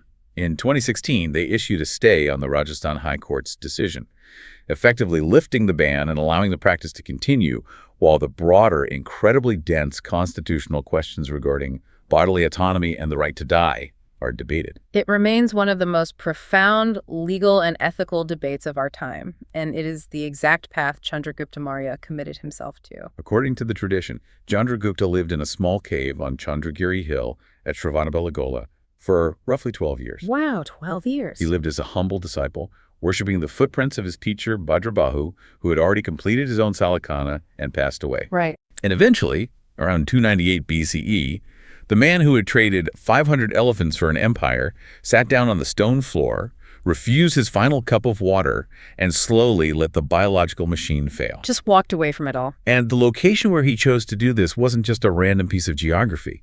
Shravanabelagola became the absolute epicenter, the geographical anchor for this specific archetype of extreme spiritual detachment. It really did. In fact, centuries later, the ultimate tribute to this mindset was carved into the sky right next door. The geography of Shravanabelagola is defined by two main hills. Chandragupta lived and died on Chandragiri Hill. Directly across from it rises Vindhyagiri Hill. Okay. And standing on top of Vindhyagiri is the Gomateshwara statue, dedicated to the revered Jain figure Bahubali. I was reading the encyclopedia entries detailing the dimensions and the history of this monument, and it is a breathtaking piece of engineering. It was commissioned in 981 CE, so we are talking roughly 1,200 years after Chandragupta starved himself. Right. The patron was a man named Chavandaraya. a powerful minister and military commander in the Western Ganga dynasty. He commissioned artisans to carve a single, massive block of solid granite. The resulting statue is 57 feet tall. It is recognized as one of the largest freestanding monolithic statues in the entire ancient world. But the sheer scale of the statue is almost secondary to its iconography. The visual language of the Gomateshwara statue is a masterclass in theological instruction. It perfectly captures that exact, uncompromising mental state that Chandragupta was trying to achieve. Exactly. Walk us through the physical details of the carving. What does it actually look like? So, Bahubali is depicted in the absolute depths of prolonged meditation. He is locked in the Kayotsarga posture, standing perfectly upright, arms resting straight down but not touching the body, completely motionless. Like a tree. Right. The narrative the statue communicates is that he has been standing in this state of absolute sensory withdrawal for so long, so utterly detached from the physical environment, that the forest has literally reclaimed his body. At his feet, the artisans carved massive anthills. Out of these anthills emerged snakes. And creeping up from the ground, thick, heavy vines twined tightly around his legs, wrapping around his thighs and his arms, eventually blooming into clusters of flowers and berries near his broad shoulders. It's an image of a human being becoming entirely geological, and he is completely nude, right? Yes. The Nagna image, it signifies absolute non-possession.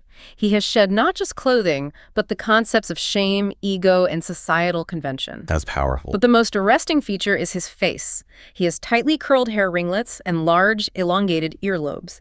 But his eyes are rendered half open with his gaze directed downward, resting on the tip of his nose. Total internal focus. Exactly. He is not looking out at the sprawling landscape of Karnataka. He's looking entirely inward at the state of his soul. And on his lips is a faint, almost imperceptible smile. It isn't a smile of joy or amusement. It is a smile of total, unshakable inner vitality and peace. And from a purely architectural standpoint, the statue is a marvel because from the mid-thighs all the way up to the 57-foot mark, this immense tonnage of solid granite has absolutely no external support. It stands entirely on its own balance. To honor this monolithic achievement, the Jain community holds a massive, spectacular festival every 12 years called the Mahamastakabhisheka. The next one is scheduled for 2030, actually. It's a huge event. During this festival, devotees and pilgrims from across the globe gather at the base of the statue.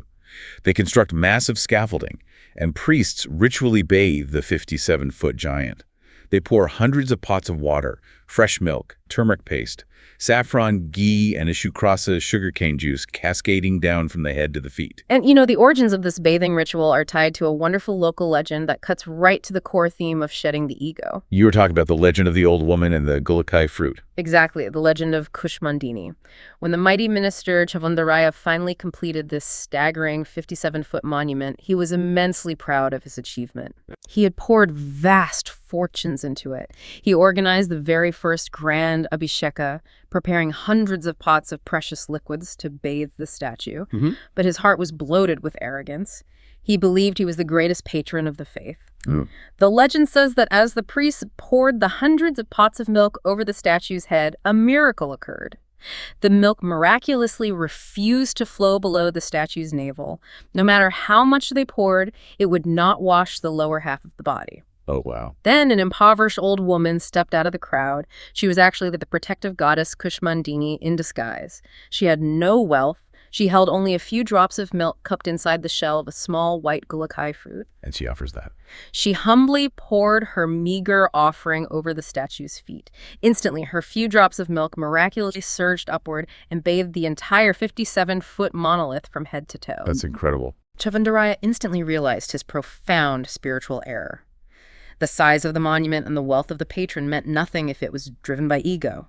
He mentally let go of his pride, performed the ritual again with genuine humility, and only then did the liquids flow naturally. It all circles back to the absolute necessity of destroying the ego. But I have to pause here because there is a glaring, almost comical irony in this whole setup. Look at the trajectory. You have Chandragupta Maurya, a man who dedicates his life to building a massive, materially wealthy, hyper-organized empire. He reaches the pinnacle, realizes material wealth is an anchor dragging his soul into endless suffering, and decides the only rational response is to give it all up and reduce himself to literally nothing. Right. He becomes a starving naked man dying in a dark cave. And then, centuries later, An immensely wealthy government minister uses vast amounts of state treasure and labor to carve one of the largest, most materially permanent, heaviest stone objects in human history right next door, to celebrate the concept of nothingness. It is a phenomenal paradox, a mountain of stone carved to celebrate weightlessness. Exactly. But if we connect this to the bigger picture of the broader philosophical landscape of Jainism, it makes perfect sense. In their framework, the highest possible human achievement is not the wielding of power, but the total renunciation of it. So giving it up is the flex. Yes. The story of Bahubali himself mirrors this. Bahubali was a powerful prince who fought a bitter, violent duel against his own brother, Bharat, for control of a mighty kingdom. And he wins, right? Bahubali actually wins the duel. He has the kingdom in his grasp. But in the exact moment of his ultimate physical victory, he is struck by the utter, crushing futility of the violence and the transience of the prize. He immediately renounces the throne, pulls out his hair, and walks into the forest to stand motionless until the vines consume him. That is heavy. The Gomateshwara statue is massive because, to the ancient mind, the act of giving up an empire is considered a far more monumental superhuman feat than conquering one. In the spiritual accounting of Shravana-Belagola, Chandragupta's quiet starvation in the cave was a vastly greater victory than his defeat of the Greek generals. The statue is a physical manifestation of the exact harmony and totality he died trying to achieve. It is the ultimate redemption arc, a perfect symmetrical narrative of a tyrant finding peace. It's beautiful. But this is where we have to look closely at the historical record. Yeah. Because when you strip away the poetry and look at the hard data, a very uncomfortable question arises for anyone studying this era. Did this perfectly symmetrical narrative actually happen? Ah, the historian's dilemma. Did the Emperor of India truly starve to death in a southern cave? Or is this entire story a carefully constructed, highly successful historical myth? History, especially ancient history, is rarely as clean as the hagiographies we build around it. The timeline is highly problematic. We spent a lot of time reviewing a very active, highly detailed debate on a Reddit thread dedicated to Indian history. The users there, many of whom are history students and academics, bring up intense, valid skepticism. What's their main argument? The primary piece of evidence against the Chandragupta narrative is the staggering chronological gap. The detailed Jain texts that explicitly claim Chandragupta Maurya converted, migrated south with Pojabahu, and performed Seleucana at Shravana-Belagola were written roughly 900 years after his death. In the realm of historical documentation, a 9-century gap is an eternity. It is the equivalent of someone today writing the definitive first-hand account of the Crusades. Precisely. And the skeptics point to contemporary sources that make the silence even louder. Megasthenes was a Greek historian and ambassador sent by Seleucus to live in Chandragupta's court at Pataliputra. Oh, right, the Indica. Yes, he wrote extensively about the Mauryan administration, the geography, and the culture in his work.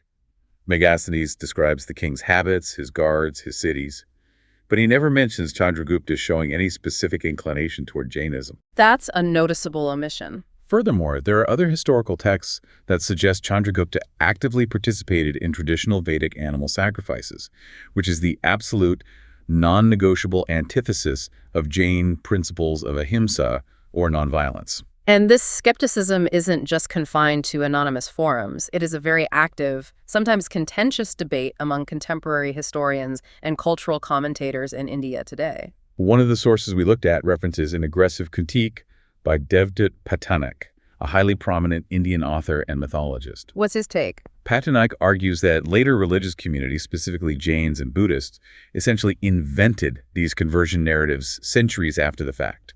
He views it as a strategic rewriting of history, a retroactive appropriation where competing sects try to claim the most powerful kings of antiquity as their own ideological champions to boost their own historical legitimacy. It's an argument that frames the spiritual narrative as ancient propaganda. But the Jain community vehemently pushes back against this characterization, and their defense is highly sophisticated. We read a comprehensive rebuttal on Jain World, authored by Manish Modi, a scholar of Jain texts. Modi mounts a multi-layer defense. First, he addresses the methodological flaw of the critics. Right, the language issue. He argues that commentators like Patnaik often rely on later English translations or summaries, lacking the deep, specialized knowledge of original ancient languages like Vedic Sanskrit, Prakrit, and Pali. The argument is that the nuance of ancient theology is completely lost in modern English transcreations. But his second, much more substantive point directly addresses the paradox of a violent Jain emperor. Modi points out a fundamental misunderstanding of Jain doctrine by modern secular critics. He clarifies the profound difference between a Jain ascetica monk and a Jain householder or Shravaka. This is a crucial distinction. While a monk takes absolute vows of total nonviolence and non-possession, a lay householder is perfectly permitted to engage in the necessary messy activities of worldly life. So a king can still be a Jain. Exactly. A Jain householder can administer justice, they can rule a kingdom, they can acquire wealth, and crucially, they can defend their territory in war, provided they attempt to maintain an internal state of detachment and use violence only defensively and proportionally. The theological framework absolutely allows for a king to ruthlessly defend his borders against Greek satraps while still maintaining a personal devotion to Jain principles. It cleanly resolves the contradiction. The argument is that Chandragupta was likely a practicing Jain householder during his active reign, wrestling with the ethical compromises of his office, and only took the absolute, uncompromising vows of an ascetic at the very end of his life when he abdicated. And the Jain historical defenders do have hard physical evidence to support the broader context of their claims. They point to the Nishiti stones. The archaeological footprint of Salakana. Right. Nishiti stones are intricately carved memorial pillars or slabs erected specifically to commemorate the site where an individual successfully completed the Salakana fast. And there are dozens of these ancient stones scattered across the hills of Trivandrum and southern India. And we know royalty did this. We know for an absolute fact that royal figures participated in this. There is a very famous, meticulously documented Nishiti stone located in Dadahundi. It commemorates the death of Midamarga I, a king of the Western Ganga dynasty, who voluntarily fasted to death in 869 CE. So the historical precedent is there. The precedent of a reigning monarch utilizing Salakana as an exit strategy is a proven, documented reality. The practice was undeniably real, and it was utilized by the absolute highest echelons of ancient Indian society. However, when historians apply strict academic rigor to Chandragupta specifically... Right, there is always a however in historiography. The historian R.K. Mukherjee, whose analysis is heavily referenced in the encyclopedic sources, examines the specific inscriptions at Shravanabelagala that explicitly name Bhadrabahu and Chandragupta. Mukherjee acknowledges they exist, but notes they were carved several centuries after the events supposedly took place. From a strict empirical historical standard, the direct link remains unproven. Let's look at this cynically one more time. Imagine the religious landscape of ancient India. You have Brahmins, Buddhists, Jains, Ajivikas, all fiercely competing for patronage, followers, and philosophical supremacy. In that environment, a patron king is the ultimate prize. Exactly. If you are the Jain monastic order, compiling your histories centuries later, wouldn't it be incredibly beneficial to your prestige to say, the man who conquered the Greeks, the man who built the empire from coast to coast? He looked at everything the world had to offer, realized our philosophy was the absolute truth, and died in our caves. It's great PR. Isn't it highly probable that Jainism simply drafted the founder of the Mauryan Empire posthumously for the ultimate ideological victory? From a modern secular perspective, it is a highly probable reading of the texts. But we have to understand the function of hagiography in the ancient world. What do you mean? The writers of these texts were not attempting to write objective chronological biographies in the modern academic sense.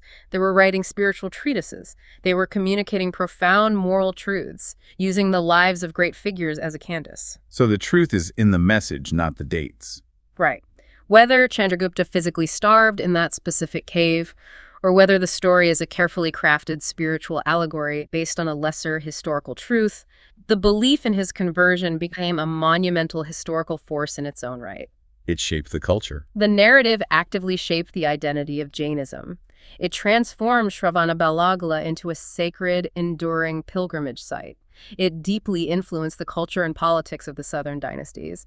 In many ways, the myth of his renunciation drove history just as powerfully as his actual conquests. And the most fascinating part of this historiographical debate is that whether Chandragupta's spiritual crisis was literal fact or embellished legend, the psychological precedent of that crisis echoed violently through his own bloodline. It really did. The crushing guilt of the Saptanga machine manifested clearly, undeniably, and historically in his own grandson. This brings us to the final act of the Mauryan drama, the Mauryan Echo. We are talking about the rise of Ashoka the Great. After Chandragupta walks away from the throne, his son Bindusara takes the reins. Bindusara is highly effective. He maintains the sprawling Saptanga bureaucracy, pushes the empire's borders even further into the Deccan Plateau, and interestingly patronizes a different ascetic sect, the Ajivikas. He rules successfully for decades. But when Bindusara dies, the peaceful succession breaks down completely. The empire plunges into a brutal 4-year-long civil war among his sons for the throne. And emerging from that bloodbath is Ashoka. He officially ascends the throne around 268 BCE. And in his early years, Ashoka operates the Saptanga machine exactly as Chanakya designed it. He is ruthless, expansionist, and heavily reliant on military force. But then, around 261 BCE, Ashoka hits his own psychological breaking point, mirroring his grandfather's crisis. But this wasn't a famine. It was a war of his own making, the Kalinga War. Kalinga, located in modern-day Odisha along the eastern coast, was a prosperous, fiercely independent republic that controlled crucial maritime trade routes. It was a glaring hole in the Mauryan map, and Ashoka decided to absorb it. The resulting conflict was not a standard ancient battle. It was a slaughter of unimaginable proportions. Yeah. The historical consensus, drawn directly from Ashoka's own later admissions, suggests that over 100,000 people were killed in the fighting, another 150,000 were forcibly deported, and countless more perished from the subsequent disease and famine that ravaged the region. And just as the sight of his starving populace broke Chandragupta, the sheer industrialized scale of the bloodshed at Kalinga deeply and permanently traumatized Ashoka. The physical reality of the slaughter, the rotting corpses, the displaced orphans, the burning cities, shattered his concept of imperial glory. He experienced profound remorse, an emotional crisis he meticulously documented in his rock edicts. And this crisis triggers a massive empire-wide paradigm shift. But the way Ashoka reacts is the exact opposite of his grandfather. Yeah, Ashoka also has a profound spiritual awakening, but he turns to Buddhism, not Jainism. And more importantly, he completely redefines the function of the state. He officially abandons the policy of Barigosa, which translates to the sound of the war drums, the traditional policy of military conquest. In its place, he adopts Dhammagosa, the call to righteousness, moral duty, and social welfare. And this is where the divergence between the two emperors becomes philosophically fascinating. Look at the contrast. Okay. Chandragupta looked at the suffering of his empire, felt the crushing karmic weight of his actions, and decided the only moral action was to unplug himself from the machine. He pursued individual liberation, moksha, by shrinking his existence down to a cave, a rock, and eventual non-existence. He walked away. He erased himself. Ashoka looked at the slaughter of Kalinga, felt the exact same guilt, but decided to use the massive, terrifying power of the Saptanga state to force the world to heal. He didn't walk away from the 26 departments. He overwrote their operating system. He weaponized benevolence. He took the intelligence networks, the massive treasury, and the logistical supply lines that were built for war and repurposed them for social welfare. He transformed the physical landscape of the subcontinent. He had his new moral edicts inscribed on massive, beautifully carved stone pillars and rock faces, scattered from Afghanistan to southern India. He wrote them in Prakrit, Greek, and Aramaic, so the entire populace could read the new rules of engagement. And he didn't just preach nonviolence, he legislated it. Right. He established botanical gardens, cultivating medicinal herbs. He built state-funded hospitals, not just for humans, but specifically for animals. He planted banyan trees and mango groves along the major trade routes to provide shade for weary travelers, and dug wells at regular intervals. He fundamentally altered the geopolitical landscape of Asia by transforming the state apparatus into a missionary vehicle. He sent Buddhist emissaries, including his own son, Mahinda, and daughter, Sanghamitra, down to Sri Lanka, up to Nepal, and across Central Asia. Ashoka's administrative push is arguably the primary reason Buddhism transformed from a localized sect into a major world religion. He tried to build a utopia using the tools of tyranny. This raises an important question regarding the responsibility of leaders. Exactly. So what does this actually mean for you, the listener, sitting here thousands of years later? We have these two supreme rulers sharing the exact same bloodline, operating the exact same imperial machinery. Both reach the absolute pinnacle of human power, and both are crushed by the immense guilt of what it took to get there. Right. Chandragupta turned entirely inward, erasing his physical footprint from the universe to save his soul. Ashoka turned aggressively outward, expanding his administrative control to enforce compassion upon millions. If you are examining the nature of power and redemption, which of these two men found the more authentic path? The contrast lays bare the ultimate dilemma of leadership and moral responsibility. Ashoka created the ancient template for what we now recognize as the welfare state. He operated on the belief that worldly power is not inherently evil, but is a tool that can be redeemed if it is relentlessly applied toward the moral and physical uplift of the public. While Chandragupta, adhering to the strict Jain philosophical framework, operated on the belief that the material world is fundamentally, irreparably flawed. To him, true liberation could never be legislated or built. It could only be achieved individually by severing every last biological and emotional tie to the physical realm. They represent the absolute furthest limits of what a human consciousness can do when presented with absolute authority. And that brings us to the end of this deep dive. Over the last hour, we have tracked the most incredible trajectory of a single human life. We watched a displaced, abandoned child rise from the dirt to forge a meticulously audited, fiercely paranoid empire stretching across the subcontinent. The ultimate machine. We watched him outmaneuver Greek generals, trade 500 war elephants for massive territories, and build an espionage state that accounted for every citizen. And then, we watched him strip off his royal silks, walk away from the greatest treasury in the world, and sit naked in a cave, slowly, deliberately starving himself to death to cleanse his soul. It is a narrative that fundamentally attacks everything modern society teaches us about the nature of ambition. It truly does. And as we close out, I want you to reflect on the architecture of your own life. We exist in an era defined by a relentless, suffocating information overload. We are swimming in hustle culture. Oh, absolutely. The entire underlying premise of modern existence is built on the constant, frantic acquisition of things. We seek better job titles, larger bank accounts, more influence, wider digital footprints. We define the success of our lives by the volume of what we can control and the mass of what we can accumulate. But the life of Chandragupta Maurya challenges us to consider the profound, almost terrifying power of voluntary surrender. If the ultimate expression of power isn't the ability to build an empire, but possessing the psychological strength to simply walk away from it, it completely inverts the modern value system. So I leave you with this final thought to carry with you. Think back to that split screen we started with. The absolute conqueror on one side, the starving ascetic on the other. If the absolute pinnacle of power in the ancient world wasn't the ability to dictate the lives of millions of subjects, but rather the superhuman ability to conquer one's own basic, hardwired biological will to live. How does that radically reframe your own modern obsession with success? Did Chandragupta Maurya only truly conquer the world on the exact day he decided he no longer needed it? That's a profound question. It's something to think about. Until next time, keep diving deep.